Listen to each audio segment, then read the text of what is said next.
이게 제가 이번에 WEA 신보건주의 신학과 에큐메니컬 활동 비판의 책을 낸 겁니다. 예. 그래서 뭐 대작이나 그런 건 아니고요. 그래도 하나님 은혜로 제 생각에 저는 처음부터 이 글 쓸 때 총회에서 발표할 때 의뢰할 때 어쨌든 책을 내봐야 되겠다 그 생각을 했었어요. 그래서 WEA를 비판하는 게 그냥 이 책을 들고 있기만 해도 문 교수가 뭐 할 말이 있겠구나 하는 그런 게 있잖아요. 무조건 뭐 근거 없이 하는 말은 아니구나. 그래서 여러분들께서 아마 오늘 계속 전화가 왔는데 기독신문에 다음 주에 광고 나갈 겁니다. 이게 그렇게 취재도 했고요. 지금 워낙 미모에서 기사를 신니 안 신니 뭐 격게 신니 맞게 신니 하여튼 희한합니다 요새. 그렇게 하여튼 어쨌든 그러니까 감사합니다. 제가 이렇게 한 것이 다 드리고 하면 좋겠는데 하여튼 그렇습니다. 삼위일체는 왜 삼위일체를 이야기하냐 이런 사람들이 있어요. 삼위일체 모르면 또 뭐 천국까지 하자 뭐 이렇게 하는데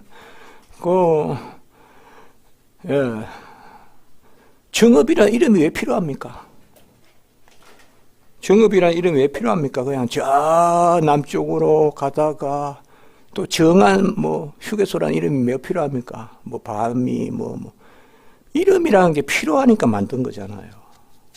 이름이라는 게. 그러니까 저 남쪽 동네 가서 무슨 뭐 아까 말씀하시던데 우물이 많은 뭐 어떤 그러한 뭐 단풍이 잘 되는 어떤 그러한 산이 하나 있고 전부 다 이게 이름이 없으면 표권 따가 1시간은 걸려요. 그런데 딱 표권으로 가서 정업가는 기차표 주세요. 버스표 주세요 하면 바로 딱 끊어가요. 5분 출구 딱 가가지고 오늘 딱 타고 오면 뭐 금방 되잖아요. 삼위일체라는 것은 그러한 이름이에요. 이름인데 셋 하나. 아까 삼은 위고, 위격, 인격, 미개적 존재. 일은 바로 본질, 실체. 한 본질, 한 실체의 세 위격, 인격, 위개적 존재. 위격, 인격, 위개적 존재는 동의어예요. 실체, 본질도 동의어고. 그게 삼위일체입니다. 그러면 이 삼위일체는 왜 우리가 삼위일체 이름이 필요하냐? 이 세상에는 이것이 성경에 밖에 없습니다. 어떤 이방 종교에도 없습니다. 이방 종교는 다 다신론 아니면 단일신론입니다. 그런데 단일신론은 몇 군데 없죠. 단일신론은 뭐 우리가 그렇게 일반 종교학에서 유대교, 마호메트교 뭐 이런 건 단일신론이라 하죠. 나머지는 뭐 거의 다 다신교죠. 우리는 뭐요? 단일신론도 아니고 다신론도 아니고 우리는 유일신이죠. 유일신은 뭡니까? 상천하지에 하나님 같으신 분이 없다는 거 아닙니까? 삼위일체 하나님이거든요. 그 삼위일체는 왜 필요하냐? 성경이 계속 그걸 증거한단 말이에요. 태초에 말씀이 계시느라. 태초에 말씀이 계신다. 말씀을 A라 합시다. 그 말씀이 하나님과 함께 계시다. A하고 B 함께 계세요. 그 말씀은 하나님이다. A는 B다. 자, 이런 게 논리적으로 가능합니까? A가 있고, 자, 제가 우리 같이 있어요. 우리 장로님과 같이 있어요. 같이 있는데 장로님이 저예요. 말이 됩니까 이게? 안 되잖아요. 벌써 요한복음 1장 1절이 없어요. 세상에 이런 법이, 이런 말씀이. 그래서 삼일체가 성경의 전체 증거고 삼일체 증거 구절이 어디 있냐 하면 땅 끝까지 성부와 성자와 성령의 이름으로 아버지와 아들과 성령의 이름으로 볼지어다 땅 끝까지 내가 할지 있으리라. 세례주고 말씀을 가르치라 했잖아요. 바로 마태복음 28장 19절 20절 그리고 우리가 잘 알다시피 고린도후서 13장 13절 바로 아버지의 이름과 아버지의 사랑과 아들의 은혜와 성자의 은혜와 성부의 사랑과 성령의 교통 또 삼위일체 나오잖아요. 우리가 당장 눈에 띄는 것만 해도 그렇게 많아요. 사실상 히브리서 1장 3절도 그렇고 근데 가만히 보면 성경 전체가 다 하나님이 말씀으로 천지를 지으셨다. 하나님은 누구시고 말씀은 누구시냐고요. 말씀이 계셨냐고요.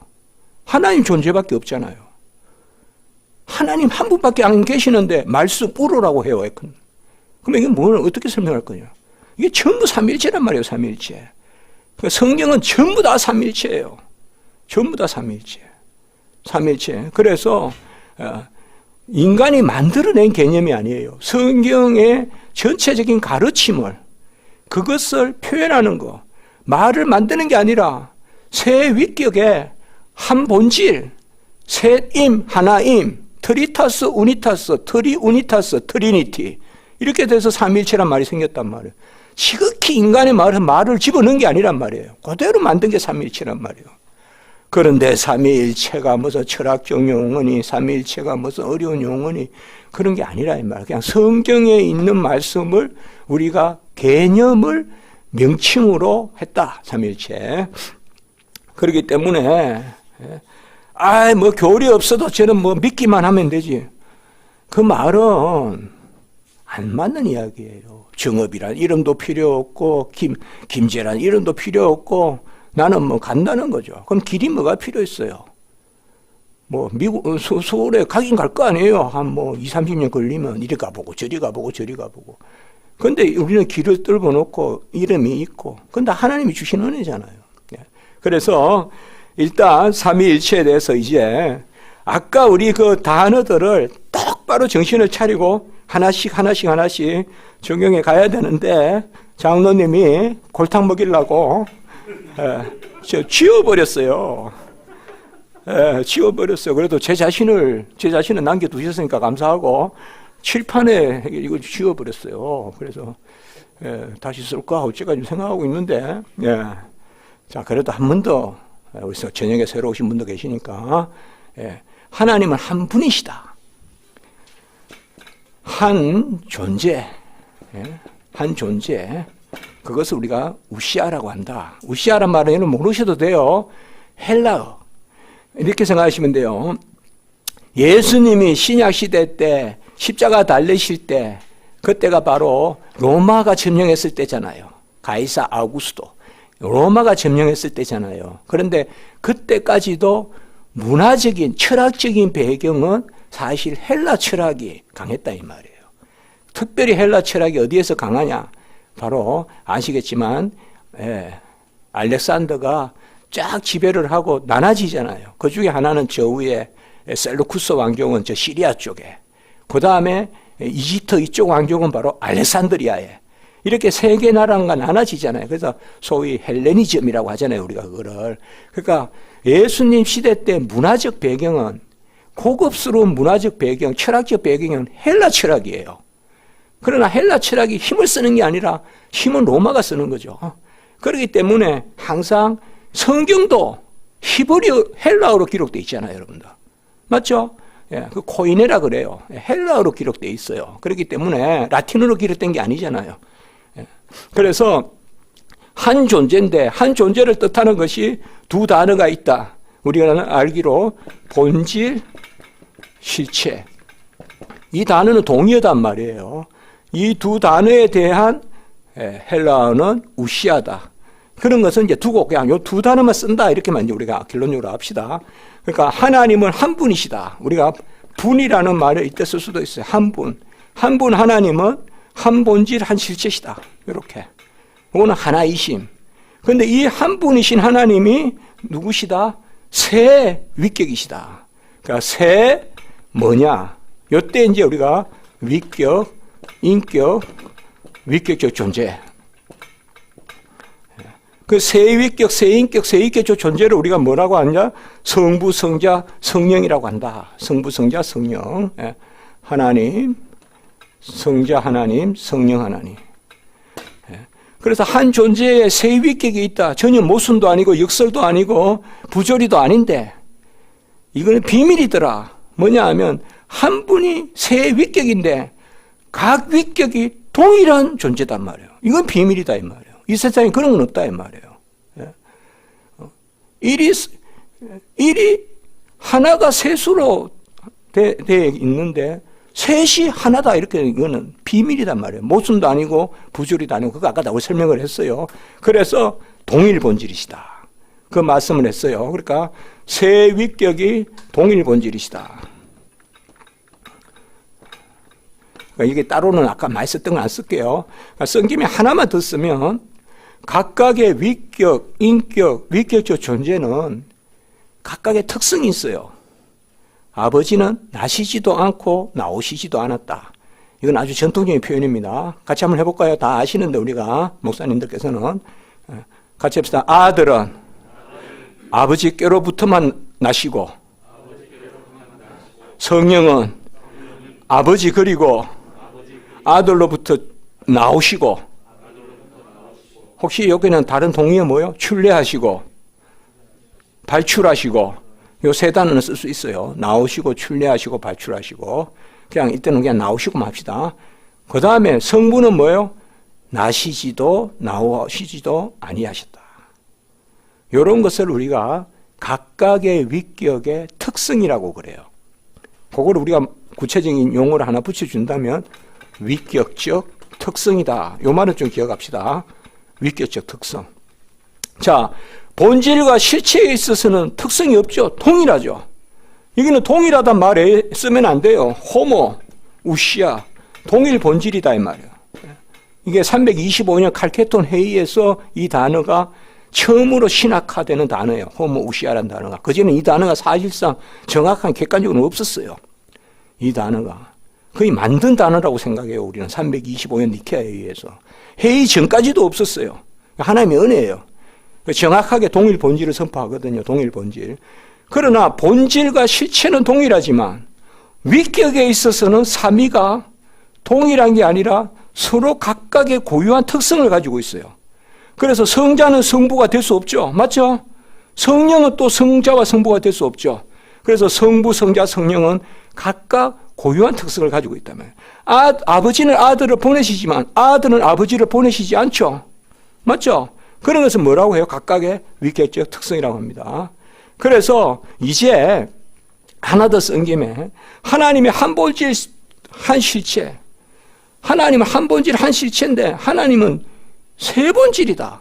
이렇게 말하면 그거는 뭐요? 삼신론이라고 해요. 우리는 삼신론 아니고 하나님은 또 세 위격인데 한 위격이다. 그러면 단위신론이라 그래요. 이것도 아니고 하나님은 호모우시아 성부 성자 성령은 동일 본질인데 동일 본질이 아니라 헤테로우시아 이 본질이라거나 헤테로란 말은 다른 말이에요. 거기서 헤레시가 나온 거 헤레시 이교 있잖아요. 그게 헬라요. 다 헬라어. 호모 헤테로 이런 말들이. 그러면 그거는 뭐다? 아리우스주의예요. 아리우스주의는 동일 본질을 부인한 거예요. 그래서 이단이 된 거예요. 아리우스가. 요거는 뭐냐? 각각의 위격을 부인하는 사람이에요. 하나님은 세 위격이 아니라 한 위격인데 모양이 셋이라는 거예요. 세모, 어떨 때는 뭐 진흙을 네모로 만들었다가 세모로 만들었다가 동그라미로 만들었다가 이렇게 생각하는 거예요. 그래서 태만 다르다. 양태만 다르다. 그래서 양태설이라고 양태론이라고 그래요. 그걸 사벨리우스주의예요. 이걸 우리가 양태론이라고 그래요. 어렵게 생각할 거 없어요. 위격을 부인하고 모양만 다르다고 생각하는 거. 이제 이런 것만 기억하고 이제 우리가 봅시다. 이제 보면 쫙 나가요. 한번 봅시다. 요거 기억해야 됩니다. 자, 318페이지 보세요. 제가 왜 자꾸 여기서 쭉쭉 나간다 자꾸 이야기하는 거면 옛날에는 하도 여기 고생을 해가지고 옛날 번역은 도무지 못 읽었네. 이제는 쫙 됩니다. 자, 봅시다. 하나님은 하나의 본질 가운데 세 위격, 인격, 위격적 존재로 계심. 아멘입니까? 예. 그래서 둘째 줄. 이렇듯 자기가 한 분이신, 한 분. 실체 존재죠. 자기가 세 인격들로 분명히 헤아려진다. 역시 아멘이죠? 예. 만약 우리가 이 인격들을 붙들지 않는다면 참 하나님이 없는 허명에 불과하고 무익한 하나님의 이름만 내 속에 날아간다. 이것도 중요한 이야기입니다. 이 삼위일체가 없다면 헛되고 무익한 이름밖에 없다 이거예요. 하나님은. 껍데기 하나님밖에 없다 이거예요. 그래서 우리가 이 한 분, 둘째 줄에 줄친 거 한 분, 셋째 줄에 줄친 거 세 인격, 이 한 분 세 인격, 원네스 트리니스, 삼위일체 이것이 없다면 공허한 그런 신만 남는다. 그래서 마지막 주에 짧고 유용한 정의를 내리자. 이걸 왜 줄치라 그랬을까요? 예. 제가 뭐 잘난 게 뭐가 있겠습니까? 그냥 다 이유가 있다 그랬죠. 여기서 유명한 칼빈의 글쓰기 방식이 나와요. 브레비타스 파킬리타스라 그래요. 영어로는 뭐냐? 브레비티 파킬리티. 브레비티 버야겠죠. 브레비티 파킬리티. 그게 각주도 있죠. 251번에 간결함과 유용함. 이게 칼빈 글쓰기에 이거 가지고 박사 논문 쓰신 분이 저기 평택대학교의 안면준 박사님이에요. 브레비타스 파킬리타스 이렇게 해가지고 제가 미국에서 공부할 때 그때 제 지도 교수님 헤센그 교수님이 한국에 누가 이 박사 논문을 썼다 하면서 알려주셨어요. 그 논문이에요. 간결하면서도 유익한 성도들에게. 근데 간결한데 58건이에요. 전집으로. 그것도 설교는 거의 다 빼고 설교는 많이 빼고 58건. 그러나 글쓰기가 그렇단 말입니다. 자, 319페이지에 또 어떤 사람들은 인격. 지금 이제 우리가 여기 용어들은 다 줄쳐봅니다. 인격. 그리고 세 줄 밑에 하나님의 아들을 아버지의 위격의 형상이라고 부르면서 의심할 바 없이 아버지에게 아들과 다른 어떤 위격적 존재를 부여한다. 자, 봅시다. 인격이란 말이 있고 그 다음에 그 밑에 무슨 말이 있습니까? 위격. 또 밑에 무슨 말이 있습니까? 위격적 존재. 세 단어 다 썼죠, 칼빈이. 다 동의어예요, 이거. 다 동의어예요.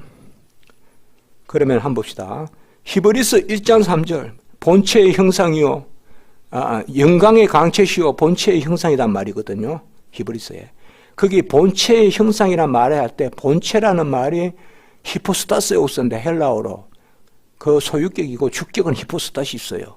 그러면 직격을 하면 뭐예요? 위격의 형상이란 말이에요.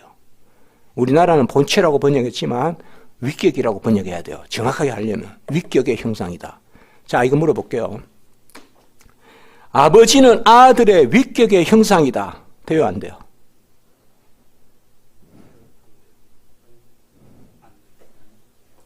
자, 그러면 다시 한번 물어볼게요. 아버지는 아들의 본질의 형상이다. 돼요, 안 돼요? 안 되죠. 본질에는 뭐라고만 써야 돼요? 동일하단 말만 쓰죠. 그러면 다시 두 번째 질문. 아버지는 아들의 위격의 형상이다. 돼요, 안 돼요? 돼요. 위격에서는 아들은 아버지의 계시다 이 말이에요. 그거 지금 칼빈이 이야기하는 거예요. 본질이란 말을 쓰면 안 돼요. 아셨죠? 그러니까 위격의 형상이란 말은 되는 거예요. 본질에 있어서는 형상이다 이런 말 쓰면 안 돼요. 동일 본질만 써야 돼요. 동일 본질만. 자, 잠깐 봅시다. 거기에 이 단어 위격을 본질을 가르치는 말로 받아들이는 것은 어떤 해석자들이 조장하듯이 그리스도가 마치 인장이 찍힌 밀랍같이 자기 안에서 아버지의 실체를 표상했다고 하는 유상한데 이는 우둔할 뿐만 아니라 불합리하다.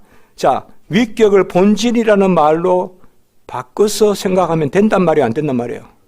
안 된단 말이에요. 이거 이해하는 것이 옛날에 제가 못했다 이 말이에요. 옛날 번역으로는 도무지 이 말을 무슨 말인지 모르겠더라 이 말이에요. 그러나 이제 우리는 됐죠.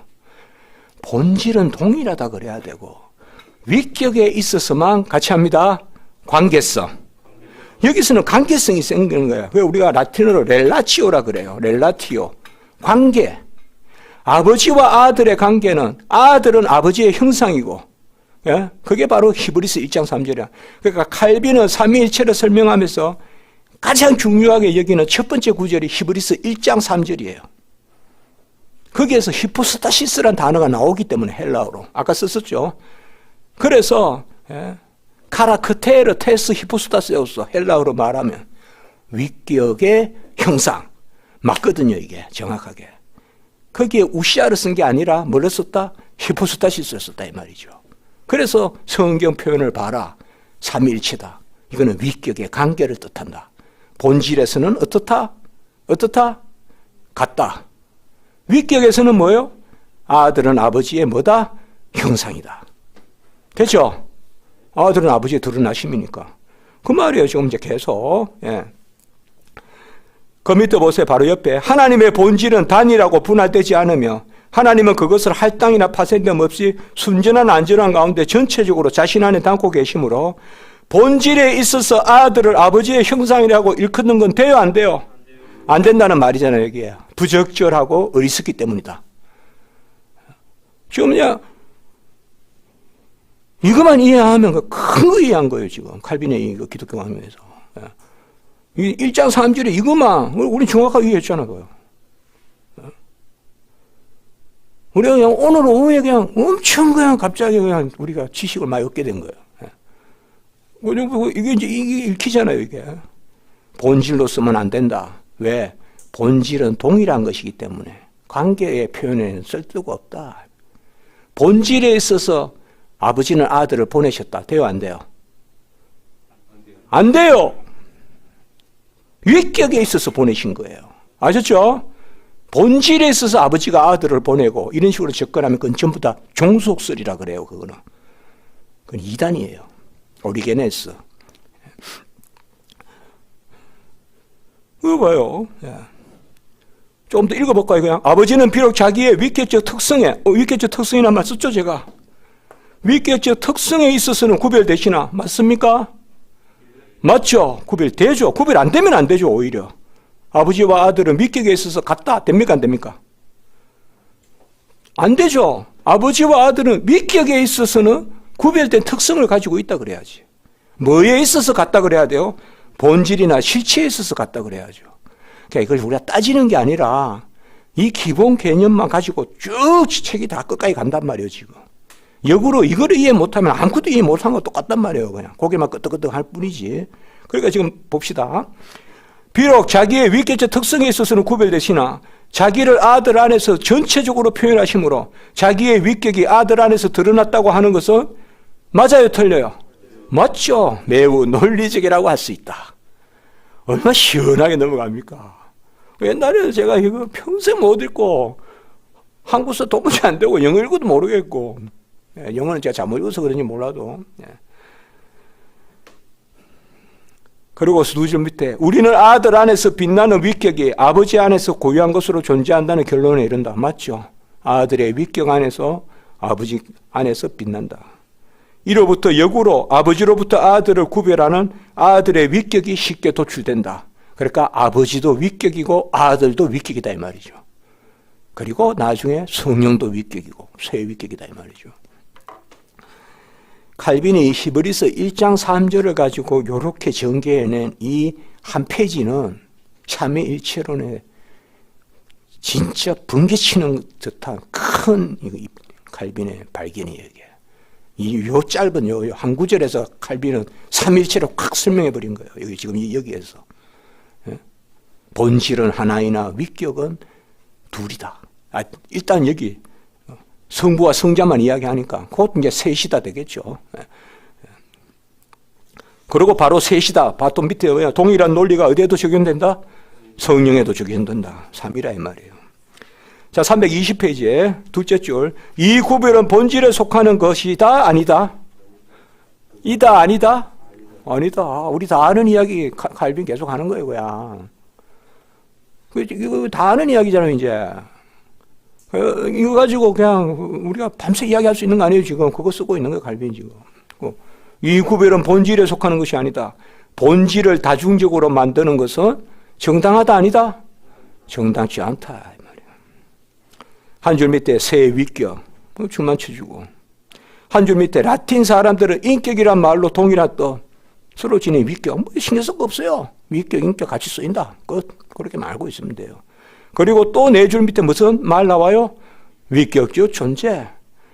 우리가 이제 먼저 이렇게 만약에 제가 이걸 나중에 기납적으로 이야기하면 지금 얼마나 설명하기 어렵겠어요. 먼저 딱 정리하고 적용시키듯이 하니까 쫙 읽히잖아요. 그러니까 위격, 인격, 위격적 존재 같은 말이다. 요것만 이렇게 잘 이해하시면 이제 다 돼요. 그래서 그 밑에 제가 용어 정리한 거, 그 표를 신학생들한테는 기숙사에 붙여놓으라 그래요, 제가 이거를. 이걸 모르고는 삼위일체 책을 못 읽는다. 그렇게 하면서요. 자, 321페이지 둘째 줄. 셋이 전적으로 하나님이심에도 불구하고 복수의 하나님들이 존재하지 않는다. 맞죠? 셋이 전적으로 하나님이죠. 성부도 하나님, 성자도 하나님, 성령이 하나님. 그러나 세 하나님이 아니라 한 하나님이시다.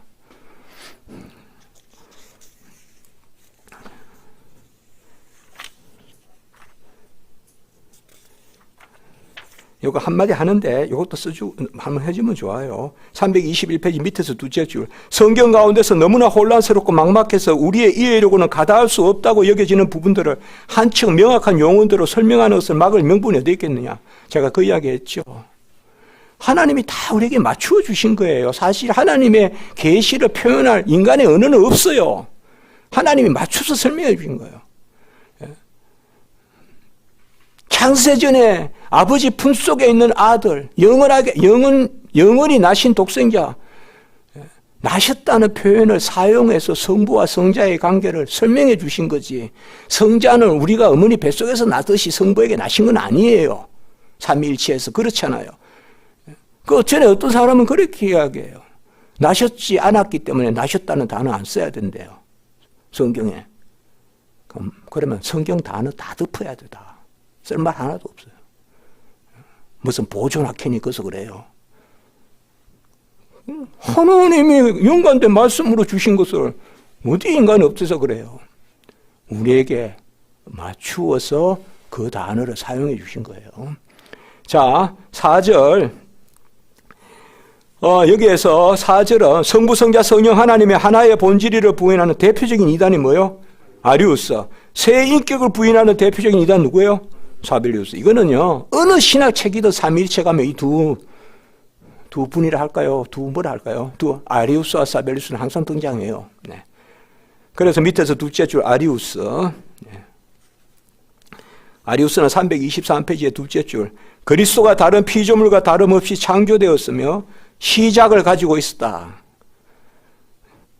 여러분, 성부, 성자, 성령은 본질에 있어서 하나이시죠. 하나님은 시작이 있습니까? 없습니까? 없죠. 그런데 아리우스는 시작이 있다 그랬어요. 시작이 있으면 피조된 거죠. 그래서 예수님도 피조됐다고 이야기했어요. 나신 것이 아니라 창조됐다 이렇게 이야기했어요. 그래서 이단이 된 거예요. 그리고 비기닝이 있다. 아르케가 있다. 하나님이 시작이 있다 그러면 안 계신 적이 있게 되죠. 그렇죠? 시작이 있다 그러면 안 계신 적이 있게 되잖아요. 성부, 성자, 성령은 안 계신 적이 있습니까? 없죠. 그러니까 여기 간단하게 잘 쓴 거예요. 그냥 정확하게 2단으로 정제된 것은 바로 예수님의 성자의 시작이 있다 이렇게 해서 정제된 거예요. 그거 아르케라 그래요. 헬라어로. 아르케 논쟁이라 그래요. 시작. 예? 아르케라 그래요. 아르케. 예. 그래서 그 밑에 넷째 줄 호모우시오스, 동일 본질이란 말을 혐오했다. 다 설명됩니다. 그리고 쭉 내려오셔서 둘째 줄 사벨리우스. 그는 이 이름들이 어떠한 구별을 목적으로 주어진 것이 아니라 다양한 속성에 따라 많은 이름들이 주어진 것이다. 이거는 위격을 인정하지 않고 성질이 다르다거나 양태가 다르다거나 그 정도만 본 거예요. 주체로 안 봤단 말이에요. 이는 세 분이 다 위격적 존재예요. 이거는 한 분 존재인데 세 위격적 존재예요. 그래서 삼위일체예요. 그러나 사벨리우스는 위격, 인격, 위격적 존재를 그냥 그저 속성 정도. 저 사람은 착하기도 하고 예쁘기도 하고 저 사람은 부지런하기도 하고 그 정도로 생각한 거라. 세 가지 속성이 있다는 정도로. 그건 삼위가 아니잖아요, 여러분들. 부지런함이 주어가 될 수 있습니까? 착함이 주어가 될 수 있습니까? 그러나 하나님은 성부, 성자, 성령은 주어가 될 수 있다는 거예요. 성부께서 보내시고 성자께서 보냄을 받으시고 예컨대 이런 것들. 그래서 존재는 존재인데 한 존재는 아니란 말이에요. 그러니까 무슨 이름을 붙여주고 싶단 말이에요. 그래서 무슨 존재라고 했다? 위격적 존재라고 했다 이 말이에요. 저는 이 번역 이상 좋은 번역을 찾을 수 없어요. 그래서 위격적 존재로 번역한 거예요. 그러니까 거의 이렇게 정확하게 쓴 것은 제가 한국에서 처음이에요. 이렇게 정리한 것은 위격적 존재라고 한 것은. 그래서 사벨리우스도 그렇게 하시면 된다.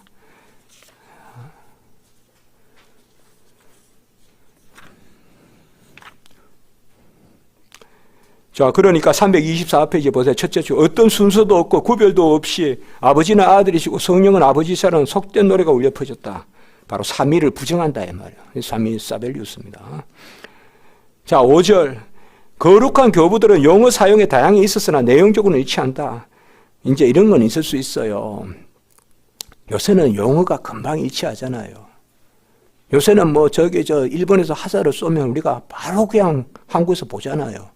근데 외국엔 옛날에는 거기 뭐 피레네 산맥 한번 넘어가려면 몇 달 걸리잖아요. 그러니까 용어 정리가 잘 안 돼요. 용어 통일이. 그런데 놀랍게도 성경을 같이 읽으면 신학적 입장은 같아요. 그런 경우가 상당히 많아요. 그러니까 뭔가 하면요. 용어는 비록 다를지라도 내용은 이거와 같을 수가 있어요. 그러니까 옛날 교부들, 초대 교부들의 글을 읽을 때는 그걸 좀 염두에 둬야 돼요. 어떤 사람은 용어를 특별히 요 실체와 요 위경 이런 것을 막 바꿔쓰기도 하고 이렇게 해요.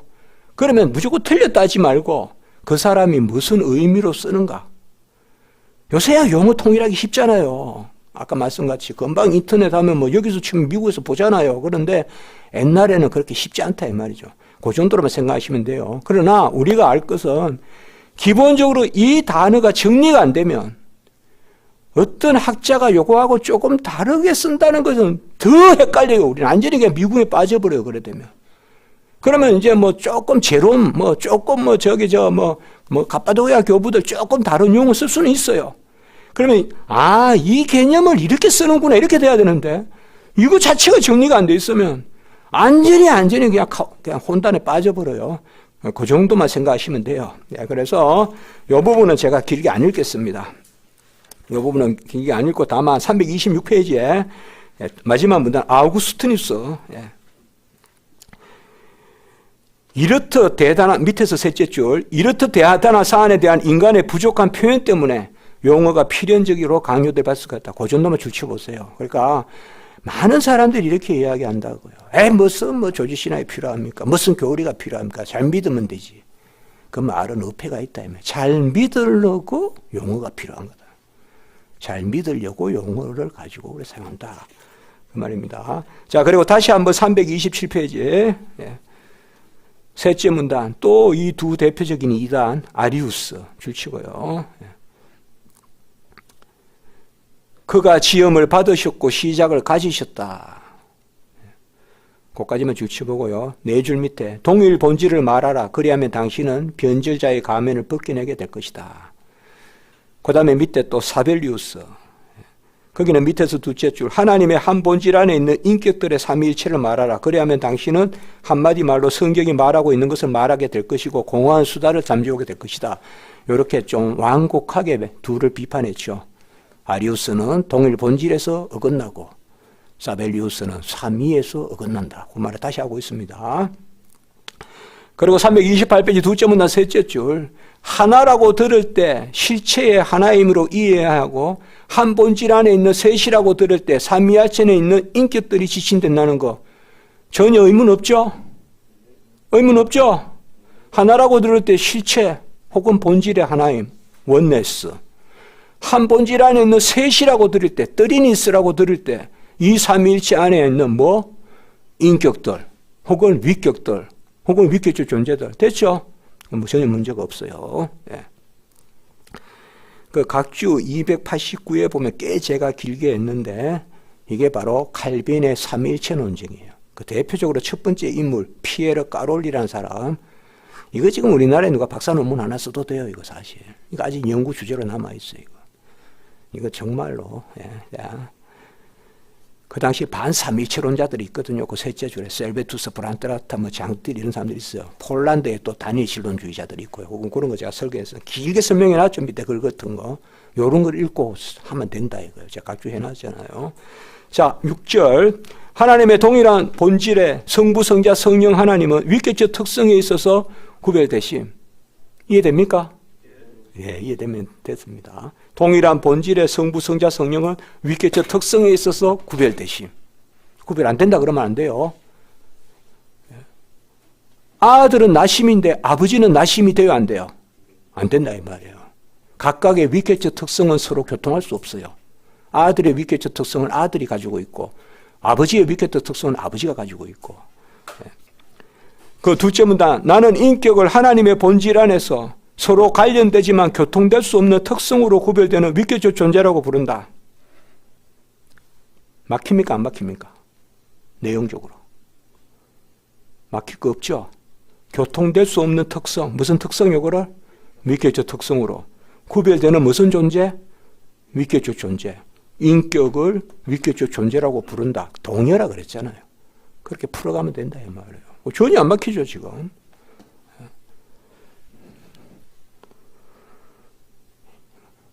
이거 막힐 때 읽으면서 고생을 해봤으면 제가 이렇게 안 막힌다고 자꾸 말하는 이유를 아는데 옛날에 정말 이거 이해가 안 됐어요. 옛날 이 부분은.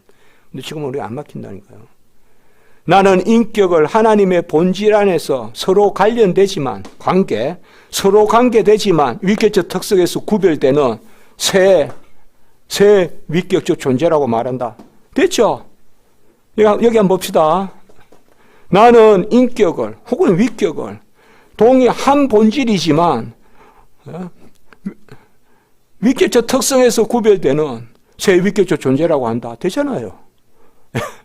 그냥 계속 우리 이거 가지고 이 말했다 저 말했다 하는 거예요. 칼빈이. 그렇게 우리에게 설명하는 거죠. 그러니까 사실 삼위일체 용어만 정리하면 가장 어렵다는 이게 가장 재미있게 풀려요. 이 부분이 지금 하나도 안 막힌다니까요. 자, 그리고 요한이 말씀이 항상 하나님과 함께 계셨다고 말하는 요한복음 1장 1절 그거는 줄 맞추면 되고요. 그 밑에 둘째 줄 하나님의 유일한 본질 됐고 또 세 줄 밑에 위격적 존재는 나눌 수 없는 유대로 본질과 결합되어 있고 분리될 수 없음에도 불구하고 본질 자체와는 다른 특별한 표지를 가진다. 그러니까 본질하고는 달라요. 그렇다고 본질과 위격이 분리될 수는 없어요. 위격이 없는 본질도 없고 본질이 없는 위격도 없고 분리될 수 없다 이 말입니다. 그 밑에 나는 세 위격적 존재들 가운데 한 위격적 존재는 그 여함을 불문하고 다른 위격적 존재와 관계되어 있으면서 뭐에 있어서는 구별된다? 고유한 특성에 있어서는 구별된다. 여기에 관계가 분명하게 표현된다. 아까 렐라치오라고 했죠. 관계. 관계는 본질에 있어서 있습니까? 위격에 있어서 있습니까? 위격.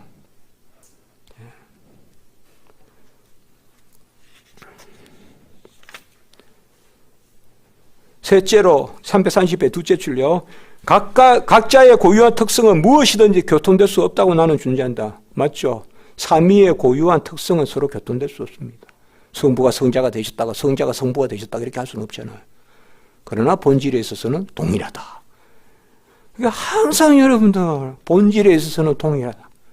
혹시나 여기 오해할 것 같으면 본질에 있어서는 동일하다. 한마디씩 해주고 넘어가야 돼요. 글 쓸 때. 7절 하나님의 말씀이신 성자 하나님의 신격. 여러분 신격이라는 말은 하나님이심을 뜻합니다. 신격이란 말은 영어로 deity란 말이 있어요. deity. divinity도 있고요. divinity는 우리가 신성으로 번역하면 되고요. deity는 신격으로 번역하면 돼요. 이거 ITY는 그 추상 명사를 만드는 거잖아요. 신이심 이런 뜻이에요. 신이심. 이걸 신격이래요. 그러니까 이걸 한국말로 풀었으면 하나님이심. 그럼 여기에서 지금 이제 칼빈은 무슨 이야기를 해요? 성자가 하나님이심. 이게 삼위일체니까. 그 다음에 이제 뒤에는 뭐가 다루냐? 성령의 하나님이심. 이렇게 이제 전개가 돼요. 그래서 가장 길게 성부의 하나님이심은 다루지도 않아요. 성부는 당연히 하나님이시니까. 근데 성자도 하나님이심, 성령도 하나님이심. 그거 다루고 난 다음에 성부, 성자, 성령의 관계. 이런 식으로 삼위일체를 전개하는 거지, 앞으로.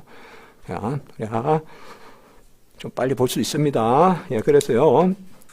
자, 7절부터 하나님의 말씀이신 성자 하나님의 신격. 여러분들 그 13장, 그 제일 앞에 표지 한번 보세요. 13장에. 여기 제일 앞에 우리 표지에 새까만 데 있잖아요. 자, 거기 보면 성자의 신격은 몇 절부터 몇 절입니까? 7절부터 몇 절? 13절. 성령의 신격은요? 14절로부터 15절. 그러니까 삼위일체는 주로 중심이 성자의 신격. 성자가 하나님이심에 주로 항상 삼위일체 책에서는 길게 다루어요. 이거 보면 그만 아시겠죠? 예. 거기에 나눠놨으니까 제가 거기 한번 본 김에 봅시다. 성령의 신격 다루고 난 다음에 뭐예요? 하나인 가운데 셋인과 셋인 가운데 하나. Three in one, one in three. 이게 삼위일체예요. 하나인 가운데 셋임. 하나는 뭐예요? 본질, 실제. 셋은 뭐예요? 위격, 민격, 위격적 존재. One in three, three in one. 하나 가운데 셋, 셋 가운데 하나. 그거 설명하는 거예요. 그 다음에 21절에서 29절은 삼위일체 반대한 사람. 대표적으로 아까 바로 유니테리안의 조상인 바로 셀베투스. 아까 그 이야기 했잖아요. 그런 사람들을 다루는 거예요. 21에서 29는 금방 제가 말씀드릴 겁니다. 우리가 나눌 겁니다. 다시 가봅니다. 요게 앞에 게 없으면 제가 쓰라고 하는데 혹시 여러분들 그래도 하나 씁시다. 7에서 13까지라고 씁시다. 330에. 성자 하나님의 신격 거기에 7절 있잖아요. 우리 다시 330페이지에 7절에서 13절까지 이렇게 써놓고 7절에서 13절은 성자의 신격 그걸 다룬다 이 말이에요. 길게 다룹니다. 성자가 하나님이심을 다룹니다. 자, 7절의 둘째 문단 하나님의 말씀이란 개념 그리고 네 줄 밑에 하나님과 함께 거하시는 영원한 지혜 그리고 밑에서 셋째 줄 선지자들은 자기의 기관들로 삼았던 영이 그 말씀의 영이었다고 말한다. 우리는 의심할 바 없이 그가 하나님이셨다고 결론 짓는다. 말씀이 하나님이시다. 그 말씀은 331페이지에 넷째 줄에 창세기 1장에 태초에 하나님이 말씀하셨다. 가라사대, 이르시되 그런 게 다 이미 말씀이 계시다. 그 말을 뜻한다. 그리고 그 밑에 문단에 다섯째 줄 우리는 말씀이 아들의 의사 혹은 계명으로 여겨지는 것을 본다. 아들 자신이 영원하고 본질적인 아버지의 말씀이다. 자, 이때 아버지는 성부죠. 이때 말씀은 성자죠. 이게 표현이 되죠. 왜? 관계니까. 그렇죠. 영원하고 본질적인 아버지의 말씀 혹은 아버지의 영원하고 본질적인 말씀이죠. 아들은. 관계성의 표현이죠. 그건 문제가 없죠. 그리고 세 줄 밑에 지혜가 창세전에 하나님으로부터 났다. 잠언 8장 22절이에요. 창세전에 가지셨다. 로고스장이라고 이거 상당히 중요합니다. 잠언 8장. 구약의 지혜장. 잠언 8장하고 요한복음 1장하고 통합니다. 잠언 8장의 지혜, 요한복음 1장의 로고스, 말씀, 그게 바로 통합니다.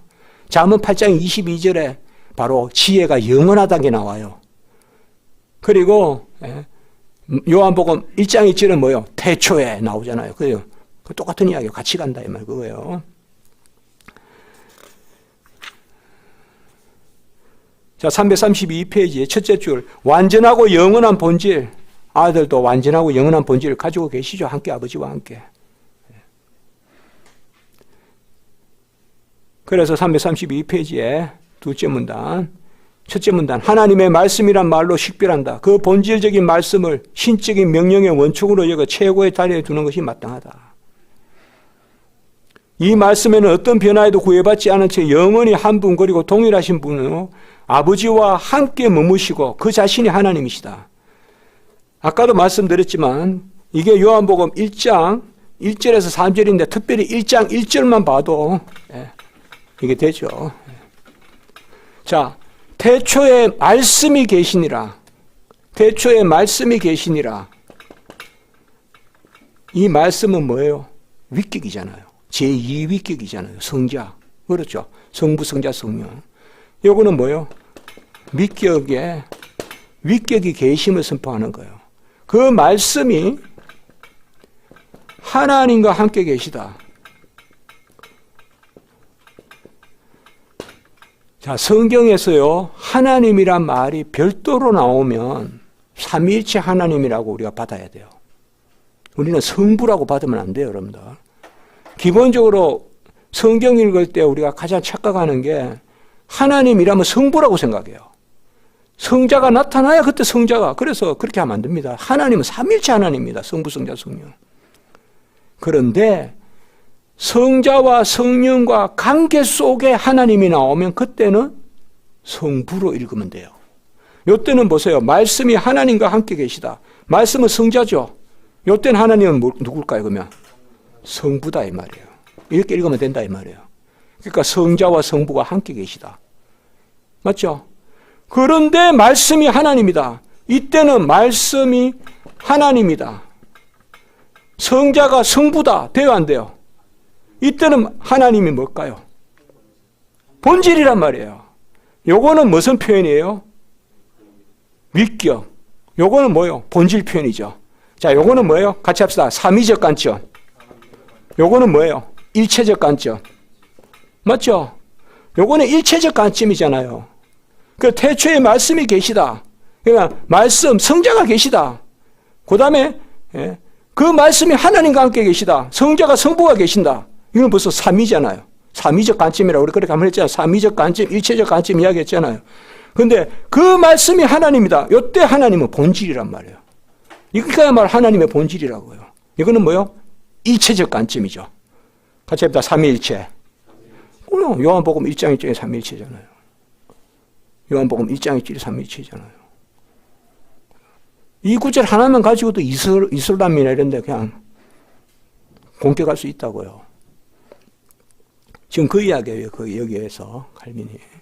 태초에 말씀이 계시니다. 이거는 제2위 성자 하나님의 위격을 뜻해요. 이 말씀이 하나님과 함께 계시다. 이거는 삼위의 표현이에요. 성자와 성부가 함께 계시다. 삼위. 그런데 이 말씀이 하나님이다. 이건 일체적 표현이에요. 말씀이 동일하신 하나님이시다. 이 말이에요. 그래서 삼위일체. 요한복음 1장 1절. 뭐 얼마나 확실해요. 8절. 영원히 하나님과 함께 계시는 하나님의 말씀. 여기에 어떤 개들이 소나를 피운다 이러는데요. 칼빈이 왜 갑자기 개란 말을 쓰냐. 이건 그 당시에 순한 욕이에요. 네. 이게 바로 반삼위일체론, 셀베투스를 이야기하는 거예요. 삼위일체를 부정하는 사람들.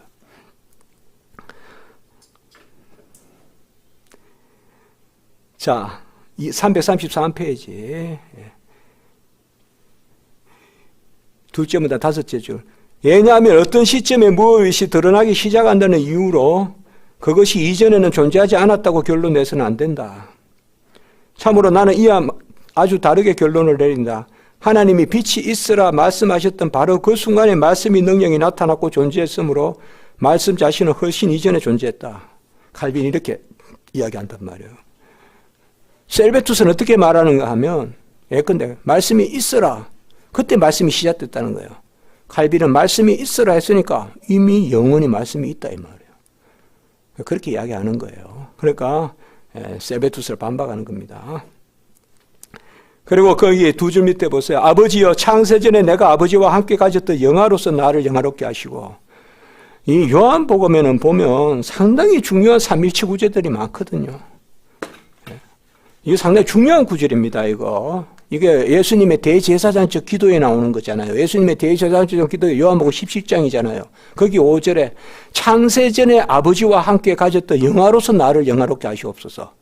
이거는 성자와 성부가 함께 영광 가운데 계신 거죠. 영원히. 그래서 함께 영광 가운데 계시고 함께 영광 받으시는 분이죠. 그래서 예배의 대상이죠. 예배의 대상은 삼위일체 성부, 성자, 성령이 다 예배의 대상이죠. 괜한 머리 써서 성자의 이름으로 드리니까 성부만 예배 받으신다. 그러한 단순한 수학적 생각하면 안 돼요. 예수의 이름으로 기도하면 누가 받아요? 삼위일체 하나님이 받으세요. 예수의 이름으로 예배 드리면 우리는 뭐든지 예수의 이름으로 해야 돼요. 예수의 이름으로 기도하고 예수의 이름으로 예배 드리고 예수의 이름으로 헌신해야 돼요. 예수의 이름으로 하면 삼위일체 하나님이 함께 받아요. 그래서 칼빈은 예수의 이름으로 기도하면 예수님이 앞에서 기다린다 그랬어요. 그게 삼위일체예요. 삼위일체거든요. 그래서 사실상 요한복음은 그런 중요한 구절이 많아요. 아까 1장 1절도 있고 금방 여기에 뭐요? 17장 5절 창세부터 가졌던 영화로서 나를 영화롭게 하시옵소서. 성부와 성자가 창세 전부터 함께 연관을 가지셨다. 그 다음에 가장 대표적인 요한복음 10장 30절 뭐죠? 아버지와 나는 하나이니다. 나와 아버지는 하나. 에고 카이 호 파테르 헨 에스멘 헬라어로 나와 아버지는 하나이다. 에고 카이 호 파테르 헨 에스멘. 헨이 하나라는 뜻이거든요. 에고 나와 호 파테르 아버지는 헨 에스멘.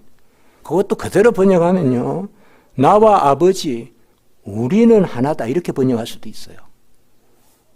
우리는 하나다. 왜냐하면 나중에 요한복음 17장 21절에 가보면 아버지여 아버지와 내가 하나가 된 것이 그들도 뭐와 함께 우리와 함께 하나가 되게 해달라. 그때는 우리라고 번역을 해요. 그럴 것 같으면 제 생각은 이거는 좀 제 생각입니다만은 아버지와 나 우리는 하나이다. Father and I 쉼표 We are one 이렇게 번역할 수도 있다 이 말이에요. 요한복음 10장 30절은 그렇게 할 수 있어요. 자, 이런 것들이 다 삼일체 구절들이라 이 말이에요. 뭐 더 많아요. 아버지가 이때까지 일했으니 나도 일한다. 5장에 나오죠. 영원하신 함께 일하심. 그 요한복음에 꽉 차 있어요. 네. 거기에 보시면 요한복음 17장 5절, 요한복음 1장 1절. 네. 우리는 말씀이 시간의 시작을 초안해서 하나님에 의해 잉태되셨으며 하나님 자신과 함께 영원히 거하셨다는 사실로부터 말씀의 영원성과 참 본질과 신성이 증명되었다고 확증한다. 모두 증명되었다. 됐고요. 구약에 있어서도 삼일체 하나님입니다. 설마 구약에는 성부만 계시고 신약시대에 와가지고 성자가 처음으로 등장했다. 그렇게 생각 안 하겠죠. 근데 혹시 그렇게 생각하게 가르치면 안 된다 이 말이에요. 항상 구약에 하나님이 나오면 삼일체라고 한 번쯤 이야기해 줘야 돼요. 주일학교 학생들한테. 그냥 보통 그냥 이렇게 생각해요. 어떻게 생각하는가 하면요. 2대5에 2대5에 성도님들의 제가 딱 보면 구약의 하나님은 성부라고 생각해요. 삼일체가 아니라. 그게 1대5예요. 또 하나의 큰 오해는 뭔가 하면요. 예수님이 인간으로 계셨다가 부활해서 신이 됐다고 생각해요. 예수님이 사람으로 나셔서 부활한 후부터 신이 됐다고 생각해요. 그래서 높아지셨다고 생각해요. 이러면 이거 큰일이거든요. 그럼 뭐요? 영원하신 하나님의 아들이 사람의 아들이 되셔서 하나님의 아들이시자 사람의 아들로서 우리를 위하여 죽으셨다. 이 정도는 계속 표현을 해줘야 돼요. 아이들한테.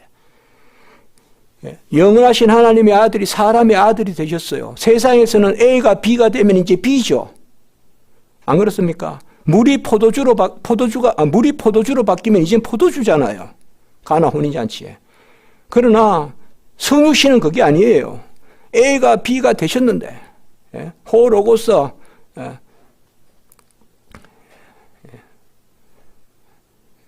사르크스 에게네토 맞죠? 말씀이 육신이 되셨잖아요. 그런데 A가 B가 되셔도 A이자 B예요. 왜? 하나님은 영원하잖아요. 여러분 하나님은 언제까지만 하나님이 그건 있을 수가 없어요. 그건 처음부터 하나님이 아니에요. 왜요? 하나님은 어느 시점에 하나님일 수가 없어요. 그러니까 한 번 하나님 영원한 하나님이잖아요. 영원한 하나님이 아니면 하나님이 아니잖아요. 그러니까 하나님이 사람이 되셨다고 이제는 하나님이 아니신 게 아니잖아요. 그런데 계속 하나님이 사람이 되사 이렇게 이야기하면 그는 근본 하나님의 본체시나 그는 근본 하나님의 본체시나 하나님과 동등됨을 여기지 않고 자기를 비워 종의 형체를 가지사 이렇게 빌립보서 2장 6절을 그대로 계속 이야기해 주면 어떻게 생각하냐 하면 우리 학생들은 아이들은 그는 근본 하나님의 본체시나 하나님과 동등됨을 취하지 아니하시고 자기를 비워 종의 형체를 가지사 시나 막 이렇게 되니까 이제 더 이상 하나님이 아니라고 생각해요. 아이들이 육신을 입고 이 땅에 왔으니까 그 다음에 부활하셔서 하나님이 됐다고 생각하거든요. 그게 아니거든요. 성육신은 영원하신 하나님이 사람의 아들이 되셔서 하나님이시자 사람이시란 말이에요. 이게 성육신의 비밀이에요. A가 B가 되셨는데 A이자 B단 말이에요. 세상에는 전부 A가 B가 되면 B잖아요. 그러나 성육신은 그렇단 말이에요. 그래서 이런 구절들을 우리가 잘 기억해야 돼요. 그러니까 구약의 하나님은 삼일체고, 태초에 하나님이 천지를 창조하셨다. 하나님 삼일체란 말이에요. 성부가 아니라. 그러니까 무조건 하나님 나오면 삼일체예요. 근데 하나님이 말씀으로 천지를 지으셨다. 이러면 그때는 말씀이 성자잖아요. 그러면 하나님은 뭐로 볼 수 있다? 성부. 같이 합니다. 관계적 표현일 때는 하나님을 성부로. 그리고 성부 아니라 삼일체라고 해도 틀리진 않아요. 그게 삼일체의 비밀이에요. 그러니까 아들의 이름으로 기도하면 아버지가 받는다도 안 틀려요. 그런데 삼일체 하나님이 받는다. 그 아버지의 표현은 삼일체 하나님의 아버지란 말이에요. 그게 삼일체 비밀이에요. 그러니까 이 비밀을 이성으로 설명하려고 그러면 큰 코 다쳐요. 제가 여기서 할 말은 아니지만 목회하시다가 그렇게 실수하시는 분들이 있어요. 예수님이 언제부터 신의식을 갖기 시작했다든지 이러면 안 돼요, 여러분들. 그러면 그럼 큰일 나요. 자, 구약에 있어서 중보자 그리스도의 성자 하나님의 현존과 계시. 구약에서 334페이지 두 번째 줄에요. 그리스도의 신격. 그래서 그 밑에 시편 45편.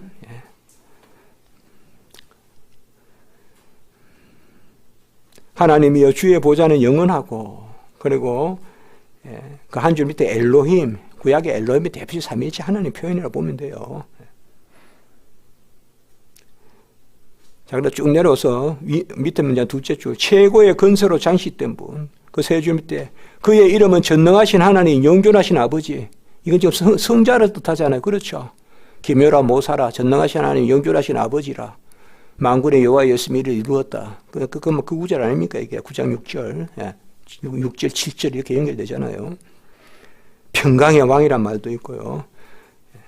그 다음에 이런 것들 제가 빨리빨리 넘어가는 건 대표적인 예수님의 신격을 나타내는 성자의 신격, 하나님이심을 나타낸다. 335페이지에 둘째 문단 둘째 줄, 다윗에게 한 의로운 가지를 일으킨다. 이건 예언된 의로운 가지가 누굴까요? 한 의로운 가지. 예수님이시죠. 자, 10절. 구약 백성에게 여호와의 사자로서 현현하신.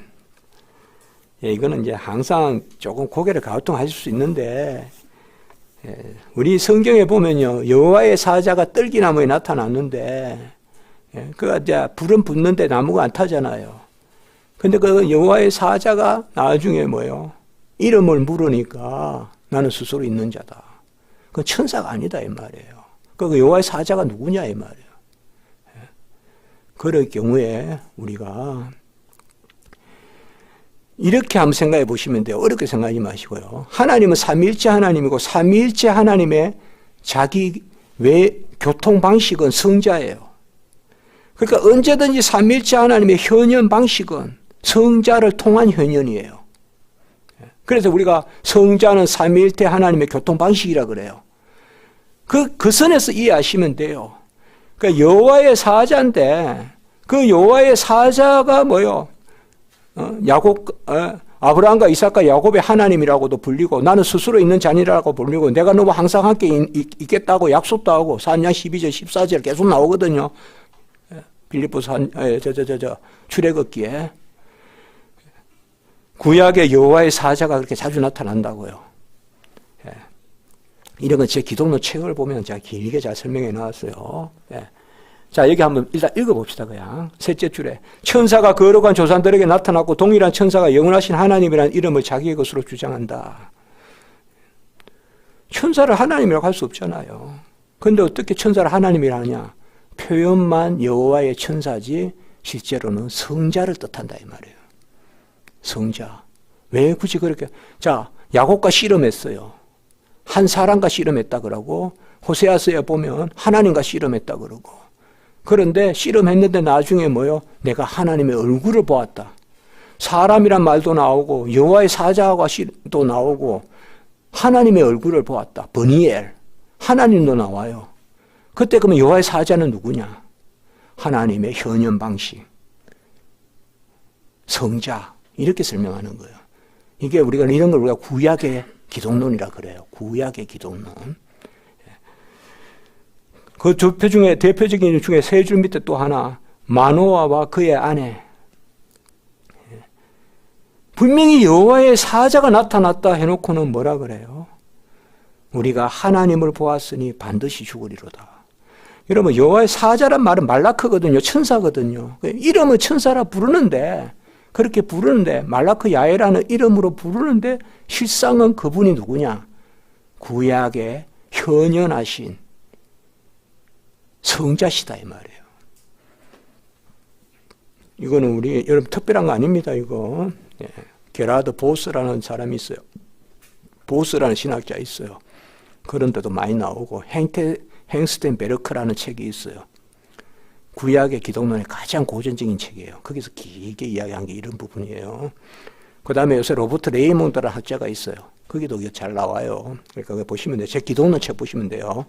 자, 이거 너무 길게 안 할게요. 하여튼 구약의 여호와의 사자라는 이름으로 예수 그리스도의 현현. 여러분 현현하고 성육신은 다릅니다. 성육신은 우리와 동일하신 사람이 되시는 거예요. 히브리서 4장 15절. 다만 뭐는 없으시다?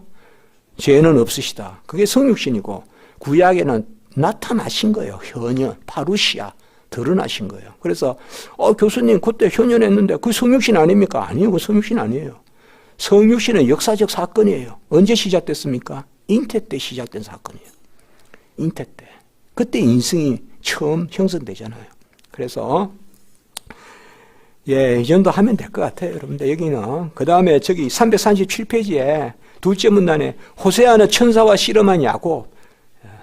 이거 지금 칼빈이 큰 이야기 하는 거예요. 이게 이제 나중에 아까 행스텐베르크 그렇게 다 전개되는 거예요. 요새 로버트 레이몬도 다 그렇게 전개되는 거. 그게 다 칼빈이 기독교 강요에서 시작한 말이에요. 스가랴서 2장도 인자라는 개념 나오죠. 스가랴서 2장에도 그거 나오잖아요. 그 천사 개념. 그거 337에서 말하고 있습니다. 자, 그리고 11절 바로 갈게요. 신약에서 중보자 그리스도의 성자 하나님의 현존. 이거는 뭐 당연히 많겠죠, 신약에. 그래서 그 둘째 문단 338페이지의 마지막 문단. 영원하신 하나님에 관한 예언들이 그리스도 안에서 이미 제시되었거나 표상된다. 그래서 339페이지에 만군의 여호와가 걸림돌과 걸려 넘어지는 반석이 되신다. 그런데 이분이 결국 누구예요? 예수님이시잖아요. 그러니까 예언된 하나님이시다 이거죠. 이 땅에 오신 분이. 메시아는 누굽니까? 없는 분이 오시는 분이 아니에요. 계신 분이 오시는 거예요. 영원히 계신 하나님의 아들이 사람의 아들로 오시는 거예요. 그래서 하나님의 아들이시자 사람의 아들이 되신. 이방의 메시아 사상, 그릇된 메시아 사상은 없다가 새로 생기는 거예요. 그 유대의 메시아 사상이에요. 성경적 메시아 사상은 계시는 분이 오시는 거예요. 하나님의 아들로 영원히 계시는 분이 사람의 아들로 오시는 거예요. 그래서 사람의 아들로만 계세요? 하나님의 아들이시자 사람의 아들이세요? 하나님의 아들이시자 사람의 아들. 그렇게까지 주일학교 학생들은 좀 말해주라고요. 하나님의 아들이 사람의 아들이 되셔서 하나님의 아들이시자 사람의 아들로서 우리를 위하여 배고프셨어. 그분은 하나님의 아들로서 만물을 지으시고 붙드시고 만물이 그를 위하여 있으신 분인데 사람의 아들로서 우리를 위하여 배고프셨어. 이 얼마나 큰 자기 낮추심이냐. 이렇게 말하면 청년들이 다 알아듣겠죠. 그게 아니고 하나님의 아들이 사람의 아들이 되셔서 배고프셨어 이러면 며칠간 배고프셨죠. 며칠간 금식하셨죠. 40일. 그러면 나도 40일 금식하면 예수같이 되겠네요. 이런 말 나온다니까요. 나는 사람의 아들이잖아요. 하나님은 누구예요? 이 땅에 오신 예수님은 하나님의 아들이시자 사람의 아들이신 그분이 인성에 따라 못 박히셨잖아요. 그래 말하면 우편강도 좌편강도가 돌에 십자가에 못 박혀 있었잖아요. 예수님은 상대적으로 빨리 죽으신 거예요. 제6시, 9시, 제3시에 달리셨으면 6시간 달려 계셨어요. 그러면 강도 하나의 값도 안 돼요. 어떻게 보면 시간으로 따지면. 그러나 그분은 누구세요? 하나님의 아들이시잖아요. 하나님의 아들이시잖아요.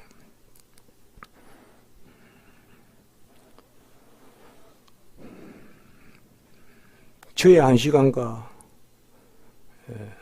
요새 누가 돈 최고 많이 법니까? 이정우 씨밖에 아는 사람이 없어요. 이정우 씨의 한 시간은 다르겠죠. 액수가.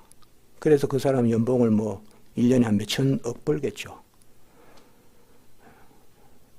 우리 하나님의 6시간의 십자가에 못 박히심은 얼마나 값이 될까요? 못 박히시면 인성에 따라 못 박히셨어요. 그러나 그분은 누구시냐? 하나님이시자 사람이세요. 속성은 인성에 따라 못 박히셨어요. 신성은 못 박히지 못해요. 그러나 그분은 누구냐? 참 하나님이시자 참 사람이에요. 예수님이 목마르다 하셨어요. 그분은 누구냐? 세상의 모든 물이 그분이 만드신 거예요. 그분은 우박을 내리기도 하시고 그 우박을 녹이셔서 이 만경강 물을 만들기도 하세요. 10분 147편에 나와요. 우박을 내리기도 하시고 그 우박을 녹이시기도 하시고 그분이 예수님이세요. 그분이 십자가에 달려 계신 예수님이시요. 그분이 한 모금 물이 없어서 목마르다 하시는 거예요. 그 목마름은 얼마나 큰 가치가 있겠냐 이 말이에요. 우리 모든 택함받은 백성의 목마름을 가져가고도 남죠. 안 그렇습니까? 그래서 예수님의 값은 같이 합니다. 실제다. 은유가 아니라 이 말이에요. 실제 값이에요. 그분은 하나님이시자 사람으로서 우리를 위해 죽으셨어요. 이게 정확한 우리 신학이란 말이에요. 우리는 상징이 아니란 말이에요. 얼마나 아프셨을까? 그게 아니라니까요. 아프셨죠 물론. 값을 치른 거라면 값을. 우리가 이런 데서 정확하게 예수님 하나님의 아들이시다는 아멘이 없으면 이런 데까지 나가지를 못해요. 칼 바르트 신학, 무슨 은혜의 승리? 예수님의 신성을 양태론적으로 다루는데 무슨 은혜의 승리가 있어요? 삼위일체의 아멘이 없는데 무슨 신학의 은혜가 있겠어요? 그렇게 생각하시면 돼요, 여러분들. 칼 바르트는 삼위일체로는 없어요.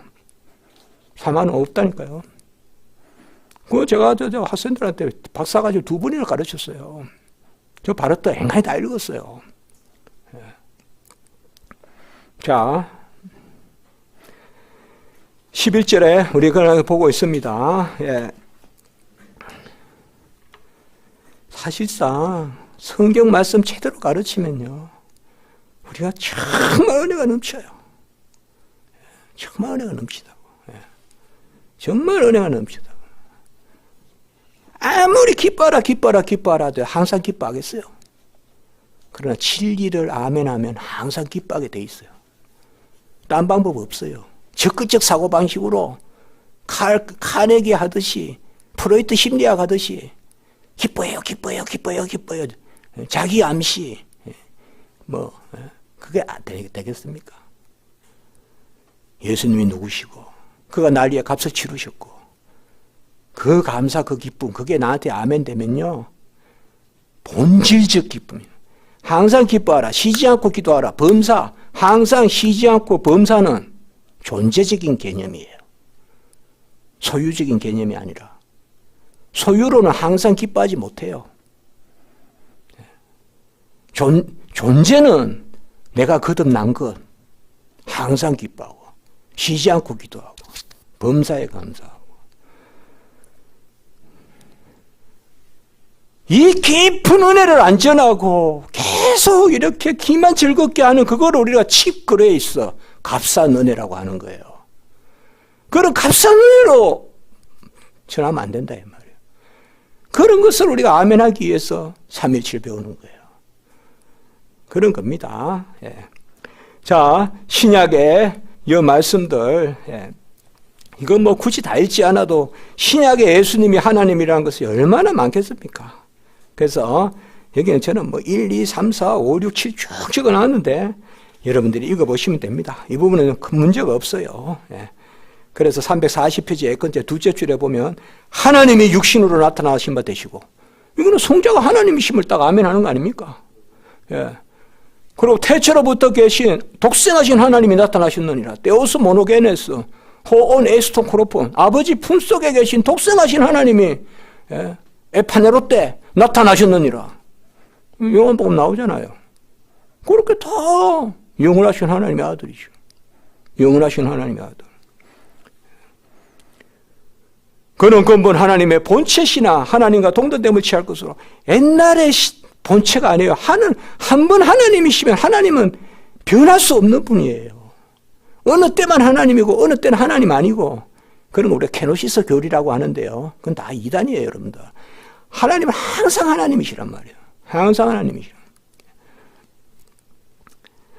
12절 그리스도의 신성에 대한 사역의 증거. 이제 그리스도가 뭘 하셨는가를 봐도 하나님의 아들이시다. 그게 쭉 설명했어요. 은혜로 여러분 보시면 돼요. 12절에도. 가장 대표적인 것은 그 셋째 줄. 아버지께서 이제까지 일하시니 나도 일한다.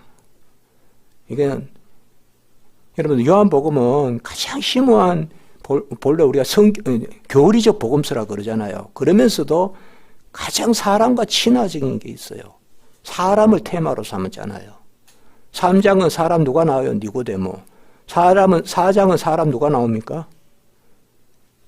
사마리아 여인. 5장은 사람 누가 나옵니까? 38년 된 병자.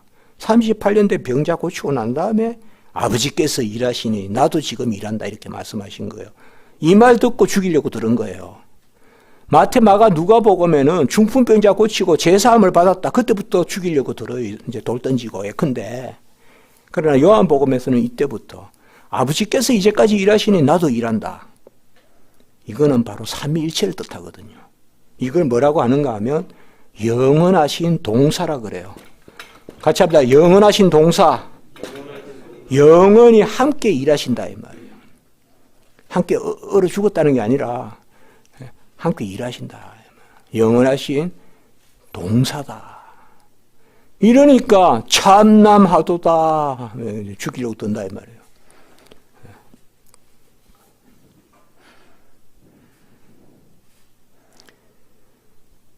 또 그 밑에 하나 더 봅시다.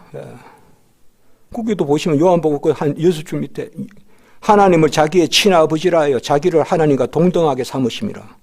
요한복음 5장 18절. 동등하죠. 동일하죠. 그것에 대해서 못마땅한 거죠. 그럼 악한 영이죠. 우리는 이거 아멘 해야 되는데 말이죠. 그리고 그 밑에 바로 문단에 세상을 섭리와 능력으로 경영하시고 만물을 그 자신의 지식과 능력으로 다스리는 일은 창조주에만 속한다. 그런데 히브리서 1장 2절은 뭡니까? 말씀으로 만물을 창조하시고 3절은 뭡니까? 만물을 붙드시고 2절은 창조, 3절은 섭리예요. 붙든다는 말은. 크게 보면 창조와 섭리가 어제 뭐라 그랬어요? 다 창조라 그랬죠. 이것도 뭐예요? 히브리서 1장은 뭐예요? 만유의 후사 개념이 나오잖아요. 그렇죠? 만유의 후사 크게 나오면 크레로 노모스 판토 만유의 후사. 히브리서 1장. 그거 다 하나님이라는 뜻이잖아요. 예수님이. 그가 그로 말미암아 만물을 지으시고 요한복음 1장 3절 히브리서 1장 2절. 그가 누구예요? 말씀. 그 성자잖아요. 영원하신 하나님이잖아요. 그가 만물을 붙드시고 히브리서 1장 3절 섭리잖아요. 그 예수님이 하나님이시죠.